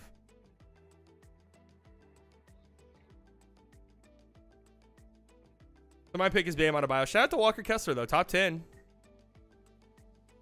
Bam's just been such a great defender for so many years that they might just give him the award the same way they gave it to Marcus Smart, as sort of like, all right, this guy's been a great defender for 10 years. We got to give him something. Should have been Drew Holiday. And the Boston voters straight up swayed the vote for Marcus Smart to win it. They could do the same for Drew. Which award is this? Is this MVP? No, this is Rookie of the Year. Great trophy. Really good trophy. Rookie of the Year. I mean, the favorite for this award, Victor Wembanyama, is a minus 145. Do you realize how nuts that is to be minus in award voting? Like a future for awards? Like, that's insane. That does not happen. That does not happen. Wembanyama, in my opinion, is the safe pick here if you were to bet. I wouldn't bet on it, though, because, like, minus 145 is insane. But if he plays 65 games, I talked about this, I think in my Western Conference prediction stream. If he plays 65 games, there's literally no way he's not getting it. Like, there's no way. It's going to be the narrative. They're really going to push this guy. He's going to have such a huge impact defensively. Do you need to play 65 games to win this? Yes. 65 for every award and for All-NBA teams. By the way, do you think this is the best defensive rookie class ever? Dude, it's up there. I mean, we got to see him play first, but holy shit. Just looking at them right now. Wemby, Chet is technically a part of this rookie class. Wemby Wemby looks like one of the greatest defensive prospects to ever play the sport. Like, Wemby might have a chance to go down as the best defensive player of all time. I'm just being honest, or at least in the last 20 or 30 years. Koulibaly looks insane. The Thompson twins are going to be good defenders. Lively, he's going to be a perennial all defensive team guy. Case and Wallace. Don't sleep on Dick. I'm sleeping on Dick. Defensively, at least. Better than Hakeem? It's definitely possible. Wemby's definitely got that upside. Taylor Hendricks, don't forget about him. Jarris Walker.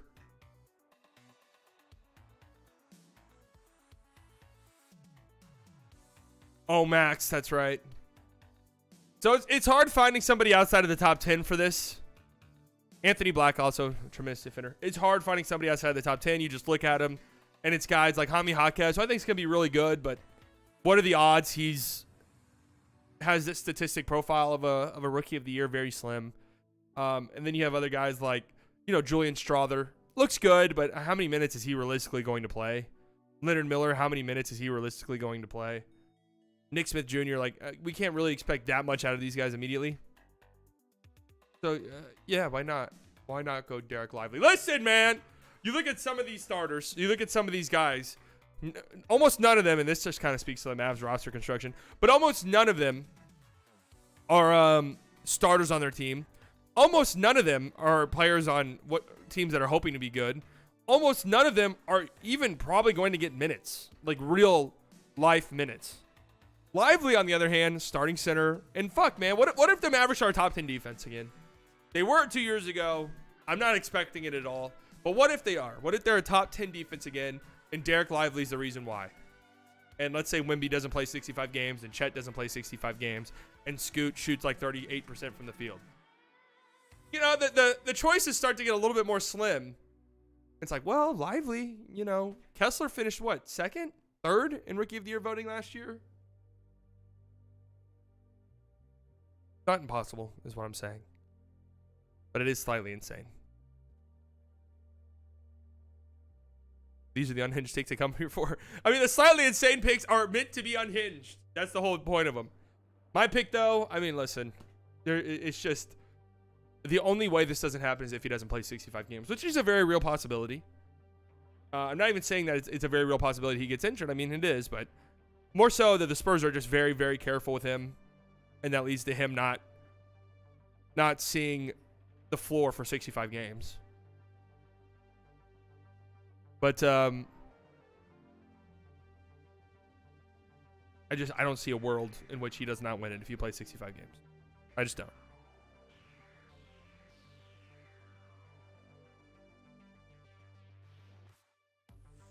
I mean, is there any arguments against this? Really?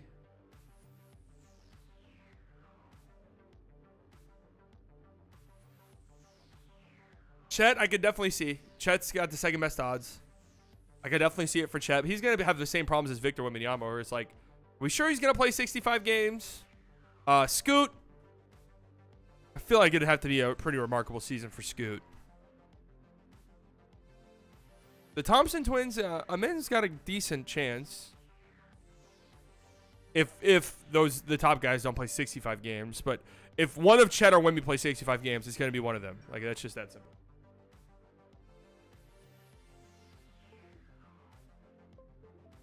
Cole Anthony, 3 years, $39 million extension. 3 years, $39 million for Cole Anthony.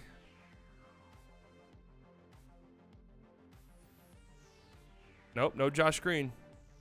Garver moved up to the 5-hole. Rangers lineup is out.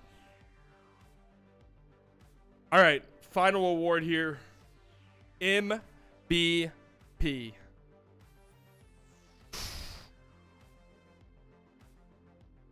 The odds for this one's all over the place. There's not a clear-cut favorite. Jokic is the favorite right now, plus 430. Plus 430 to win the MVP, and he is my safe pick.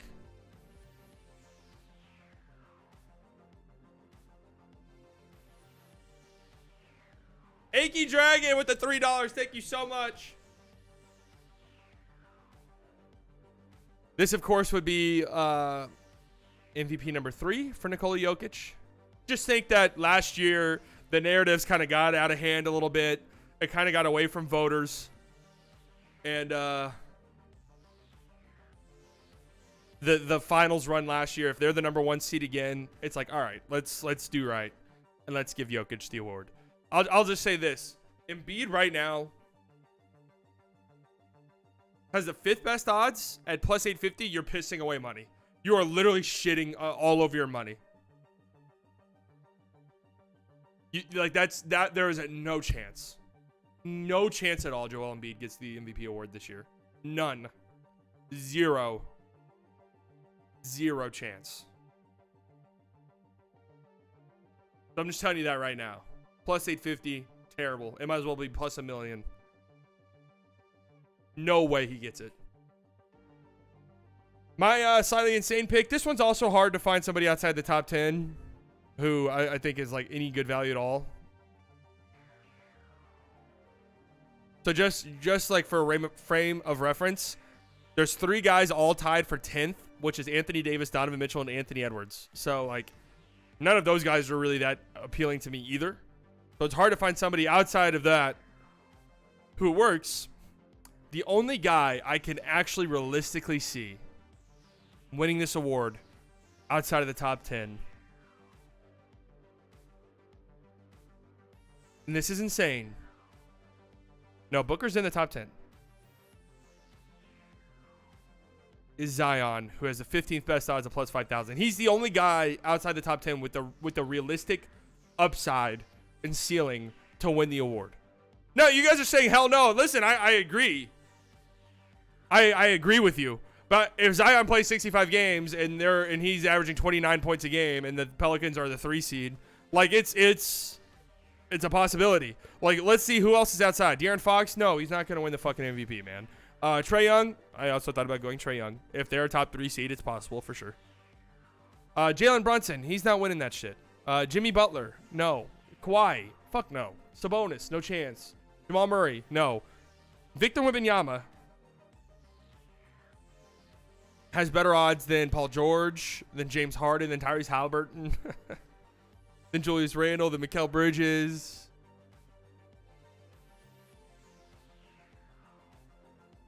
So listen, I'm not saying that it's slightly insane.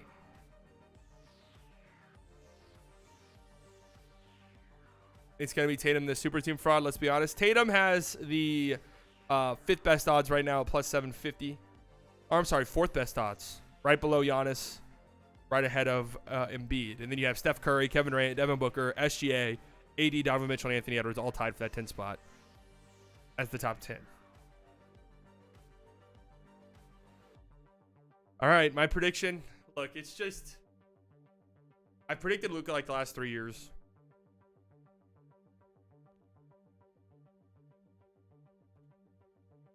I predicted Luka the last 3 years. I don't know if I can do it again, just in good faith. Just in good faith. Hard to imagine a world where Jokic doesn't win it this year. It just is. Like, he just won the ring. He proved literally every doubt you could have about Jokic, he proved wrong a season ago. I guess my only qualm, my only concern would be, are the Nuggets going to care enough about the regular season? You know, because the reason why Jokic didn't win 3 in a row is because they pretty much just stopped giving a fuck about the season with a month and a half left. Could that happen again? Maybe. But it's hard to imagine a world where Jokic doesn't get it. It feels like the voters are going to sort of, you know, course correct after last year, where they just got a little bit lost in the sauce narratives wise. The hell is that? Okay, I'm getting a transmission. I'm getting a code from the vibrator. I'm trying to decipher what I'm hearing. These symbols.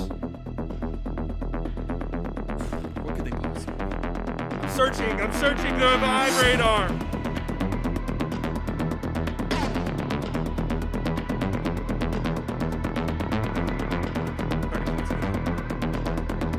Generational planning. The best ISO score. The best rebounding guard in the NBA. 7 foot wingspan. Second most playoff points per game. It's all coming together. I see it. It's Luka Doncic.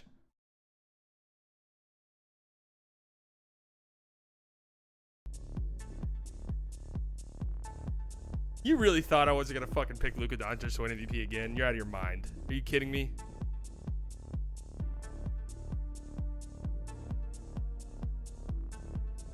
Are you kidding me? I'm painting the narrative right now. And let me tell you, it's not even that far-fetched. Mavs are a top 3 seed. Everyone thought, and then the narrative's on their side. Everyone thinks, Luka, everyone thinks you're going to be fucking terrible this year. No one believes in you. And I'm not even exaggerating. No one believes in you. No one. They think Devin Booker's better than you. They're saying it on the timeline. They think Tatum's better than you. They think your team's going to miss the play-in tournament again. How will you respond, 77? Top 3 seed, 30 points a game, 10 assists a game, best defense of your career, pushing the pace in transition, the fewest techs of your career. Let's shoot for 7. Let's shoot for 7 techs this year. And it's yours. The MVP. I believe in you.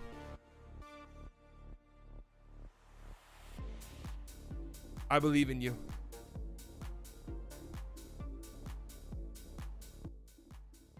And listen, the narrative's already set up because everyone thinks they're going to suck. So what are the writers going to say? The writers are already saying the Mavericks are going to be terrible. So if they're good, if they're a top 3 seed, then what? Then what? Because it's you guys were the ones who said that they would be terrible.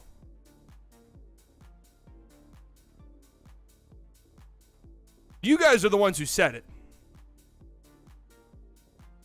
Right?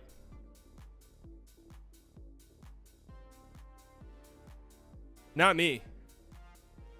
You guys are the ones who said they'd be terrible. Not me.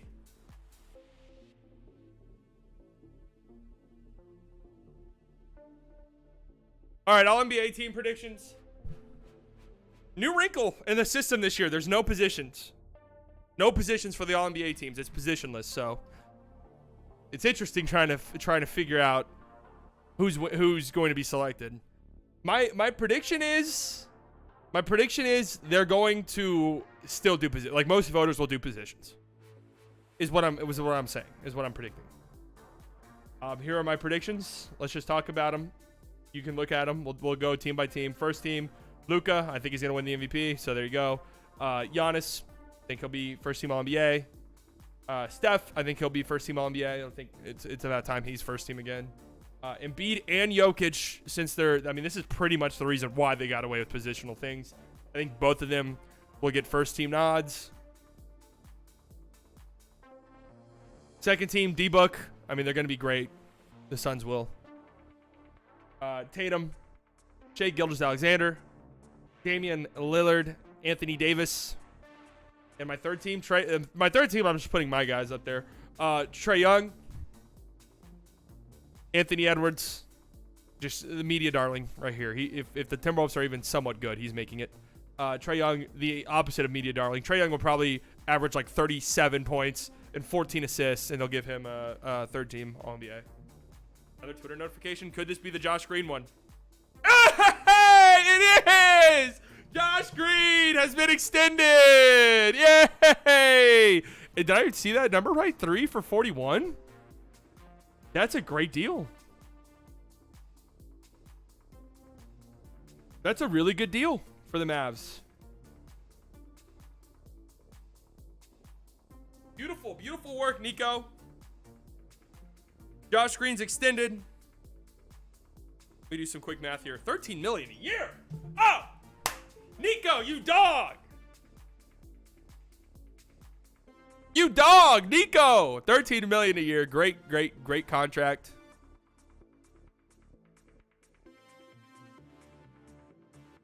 Great, great, great contract. I said he's not worth more than $13 million. He got 13.6 by fraud. Same money as Grant Williams. I think it's a tad more, but yeah, right around it. Beautiful, beautiful, beautiful. Love it. I was cool either way, to be honest with you. I had no problem with this going restricted free agency, but I'm more happy they got it done. I'm more happy that they got it done. But a tremendous, tremendous contract. Don't know the full details, but about as good as it gets. Just smart contracts. Could be a player option for sure. 3 years is a bit interesting. But happy that they have that all wrapped up, ready to go. $13 million a year is a very good number.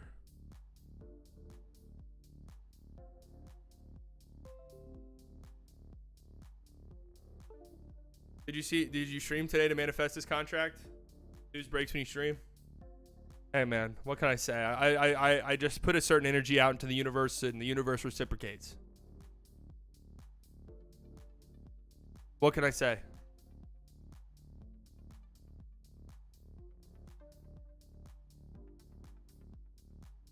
That's fifth starter money. We already have Grant Williams. This is a great deal, honestly. I mean, just nothing to be mad at right there.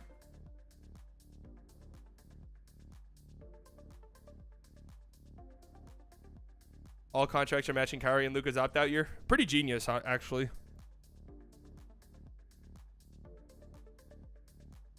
But great job. Good for Josh Green. Good for Josh Green. Good for the Mavericks. And he's got a real chance to just dramatically outplay that. Yeah, he's making it just a little bit more per year than Cole Anthony. Why is that smart to match them to the opt-out years? It gives you an out if Luka does leave, but it also gives you the possibility if Luka stays, you can get Kyrie's probably at that point on his way out, just in terms he's just gonna be older. Unless something crazy happens between now and then, you're going to have probably a max. I mean, the way you have it set up right now, you're gonna have a max salary spot to re-sign Luka and go out and get a legitimate free agent as well. And then, I mean, worst case scenario, you just bring back everyone.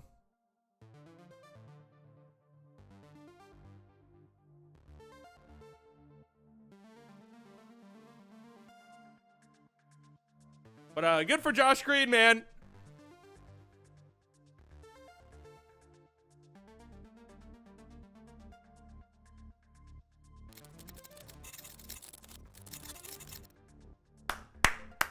He did it.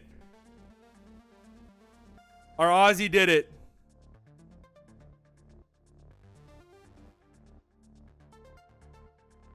Our Aussie did it, baby. That's right. It's been a long journey, and we've been here the whole time.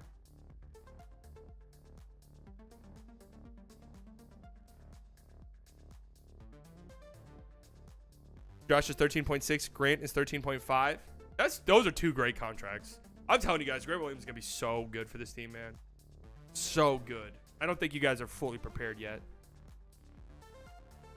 Still remember the day he outgrew the Josh Green cam? Yeah, he did. He outgrew it. We now it used to be any Josh Green counting stat we came to this cam. Rebounds, anything. We took anything we could get.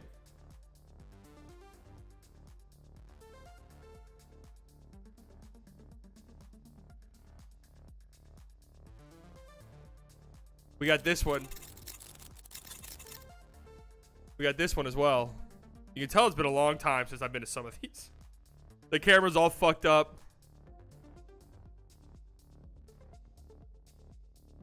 We got the Hardy Party.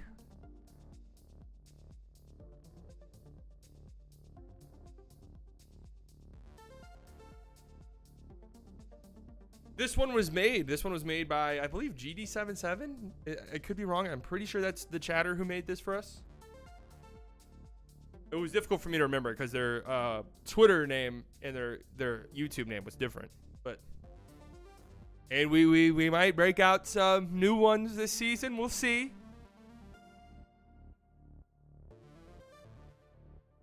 Might break out some new ones this season.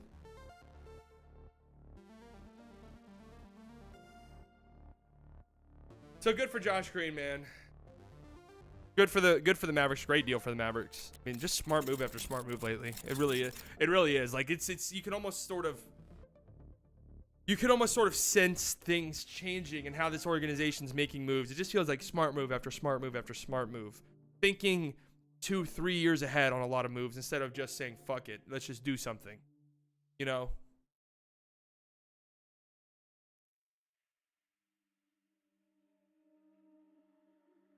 But I'm super pumped about this news.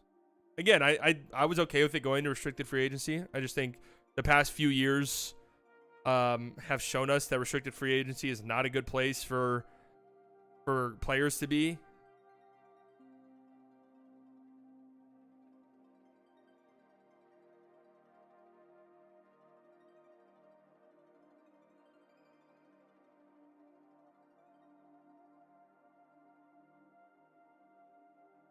Three for 41 is beautiful. Great work, Nico. Let's go, Josh. It's your time, baby. Big year coming. Big year coming for our Aussie.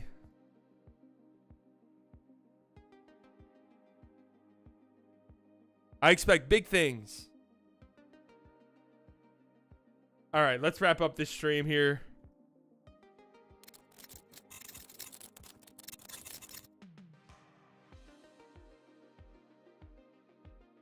I think Jamal Murray gets an All-NBA nod this year. I do. I just think that championship tax, the way that his career's been, the voters would absolutely love to give him. No, dude, you understand who's voting on these awards, right? You fucking think that they're gonna vote for Kyrie Irving? Like, seriously? No way. No way they vote for Kyrie Irving for these. None. Now, whether or not he'll be deserving of it, different story.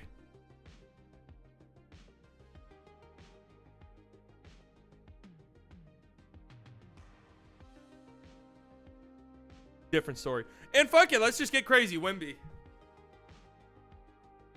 Let's just go. Let's just do it. Wembanyama.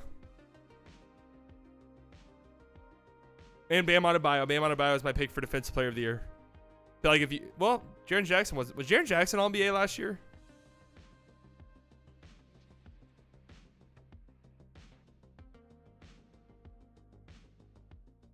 Sports media being positive about Kyrie? No way. Yeah, none.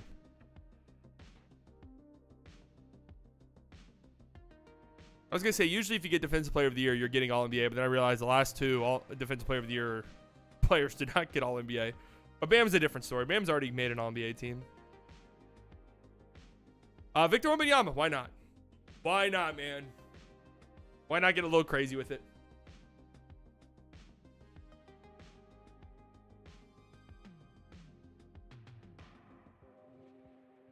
Why not get a little crazy with it? So anyways, that was my award predictions. Luka MVP. Wemby Rookie of the Year. Bam, Defensive Player of the Year. Malik Monk, Sixth Man of the Year. Franz Wagner, Most Improved Player of the Year. Mark Daigneault, Coach of the Year for the Oklahoma City Thunder. Luka Doncic, Clutch Player of the Year to go with his MVP. And ladies and gentlemen,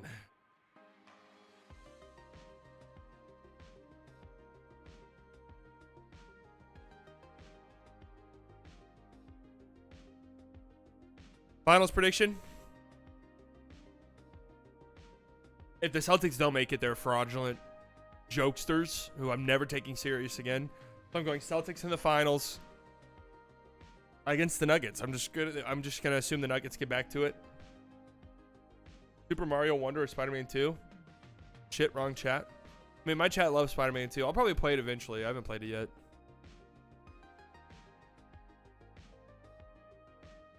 Well, yeah, Wicked's been talking about Spider-Man 2 for months in here.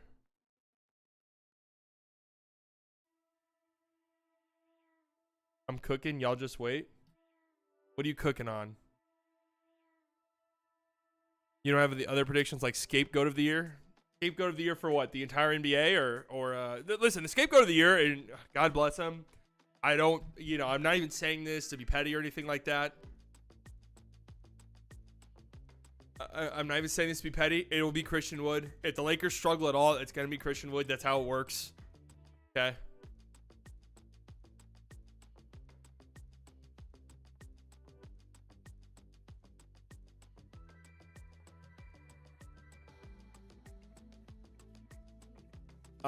Dwight Powell's a good choice, as always.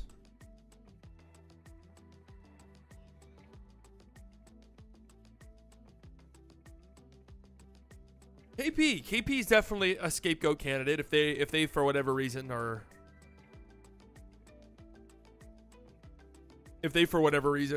worse. Joe Mazzulla, of course, yes. Joe Mazzulla before KP, easily. Bradley Beal, sneaky candidate. Bradley Beal, Frank Vogel. The Suns are a little bit disappointing.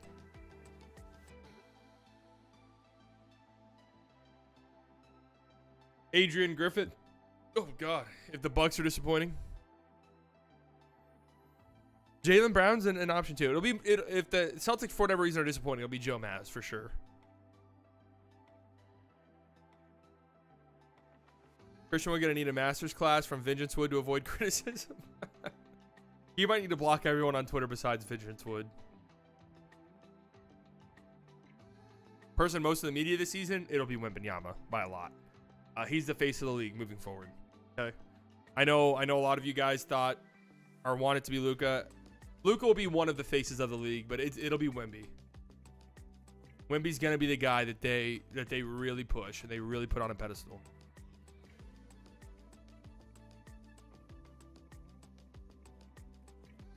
What about the darling / hipster player of the year? It'll probably continue to be like Mobley, Giddey.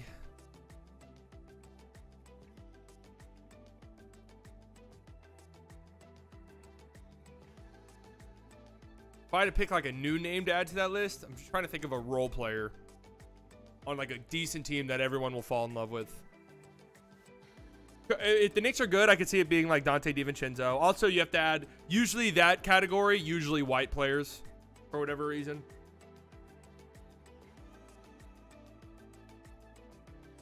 I feel like J-Dub's already kind of already kind of hit it.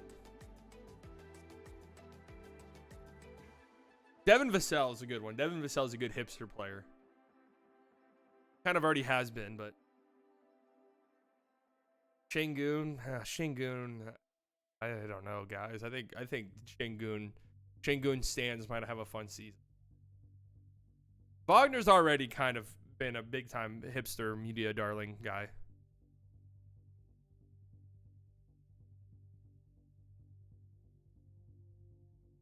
Saw the Şengün propaganda after he blocked 2 shots. I think it might be a little disappointing. Have you met any NBA players lately? Like, what do you mean met?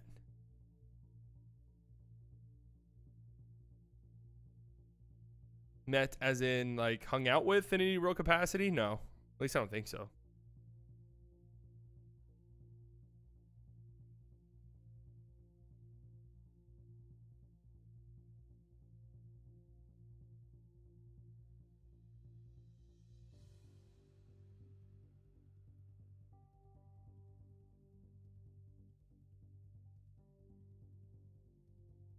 NBA players are at the slightly delusional club every night. Yeah, but I try to avoid them. I got bigger fish to fry. Montrezl Harrell has been waived. A lot of news today. All right, B-Dot, we're all waiting on you. So it's been a good news day so far for Dallas Mavericks. Kind of sounds like Luka will play. Apparently Luka's much more willing to play in transition. I'll believe it when I see it, but that's good news as well. Let's go get Harrell because fuck it. Unite him with the bitch ass white boy. Dude, that was I don't even know if this channel was even active then, but that would have been an insane. I definitely was not streaming. That would have been an insane moment if I was streaming at that time when the bitch ass white boy stuff was going around. What a hilarious moment. Luka shouldn't come back until he's 100%. Yeah, I do agree with that.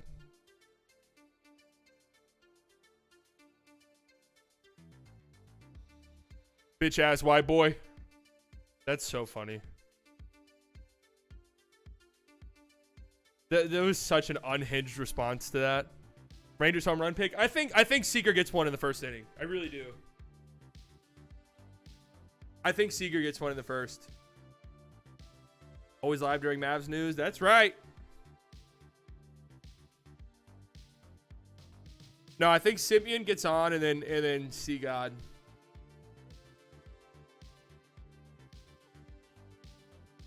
What is this? Is this gonna have copyright music?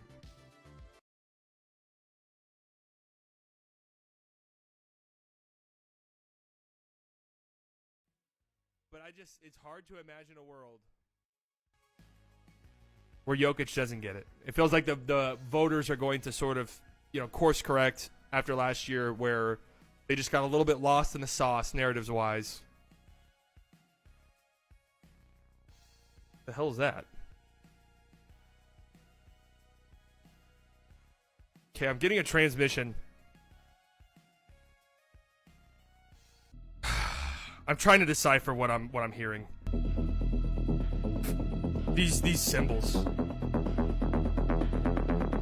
What could they be? I'm searching the vibe radar.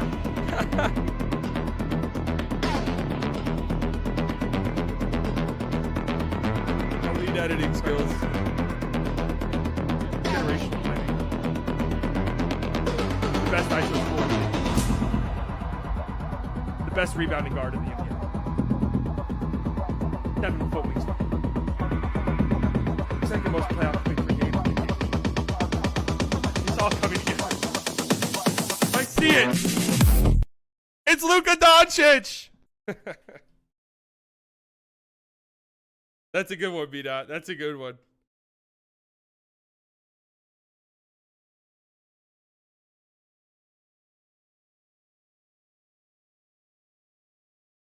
Sally betrays Jokic every time he streams. I really do. I listen. I learned from my mistakes. Okay. Hey, I had Jokic as the best player in the NBA. Yeah, the blur was a great touch. That was a great touch. Great editing. I'll most certainly be tweeting that out.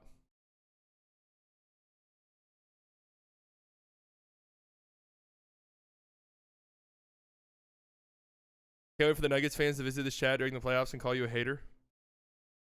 They know I'm not a hater. They know I'm not a hater. They know I'm not a hater. They know deep down in their heart, I definitely don't hate the Nuggets. Suns, if the Suns have a great season, I might be in some jeopardy.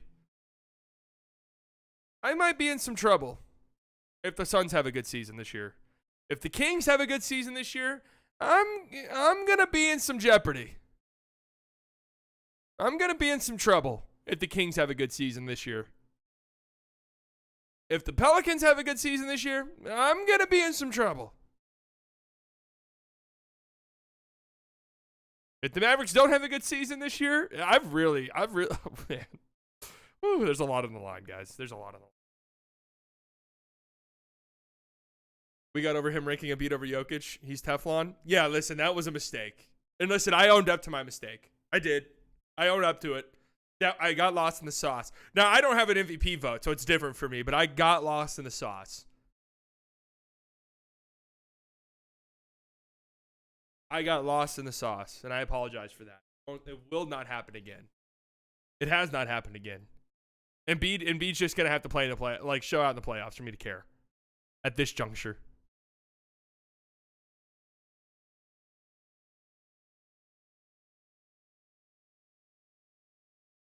Would you take a Luka MVP for a Devin Booker ring and a Finals MVP? Fuck no. I'm not a Luka. I'm a Mavs fan, and by extension, I'm a Luka stan. Okay, but I'm not.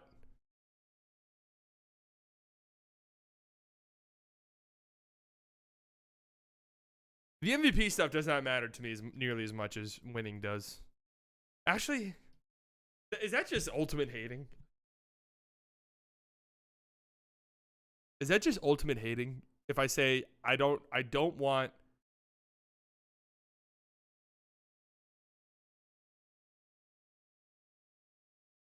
Booker in the Suns to win a ring so badly that by extension I'll sacrifice Luka not winning MVP. That feels like very haterish. Especially like if it's this year where I don't think the Mavericks are going to win.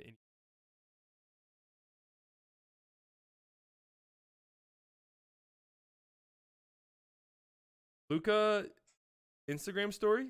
Hey, shouting out Luka Instagram story, shouting out Josh Green. Love it. Love it, love it, love it.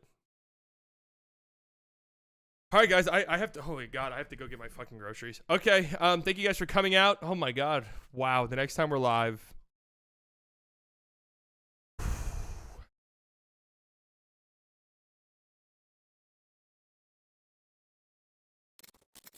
The next time we're live, it matters. The season will have started. Season starts in just a little over 24 hours. Season starts in just a little over 24 hours tomorrow night. 2 great games. Thunder, Nuggets, love it. And what's the other one? Suns, Warriors. I mean, 2 great games. Playback TV for Nuggets? No, not tomorrow, unfortunately. They haven't worked out the deal yet to where they can do ESPN and TNT games, but they are working on it, from what I was told. I don't even know if I'm allowed to say that. I wish, though.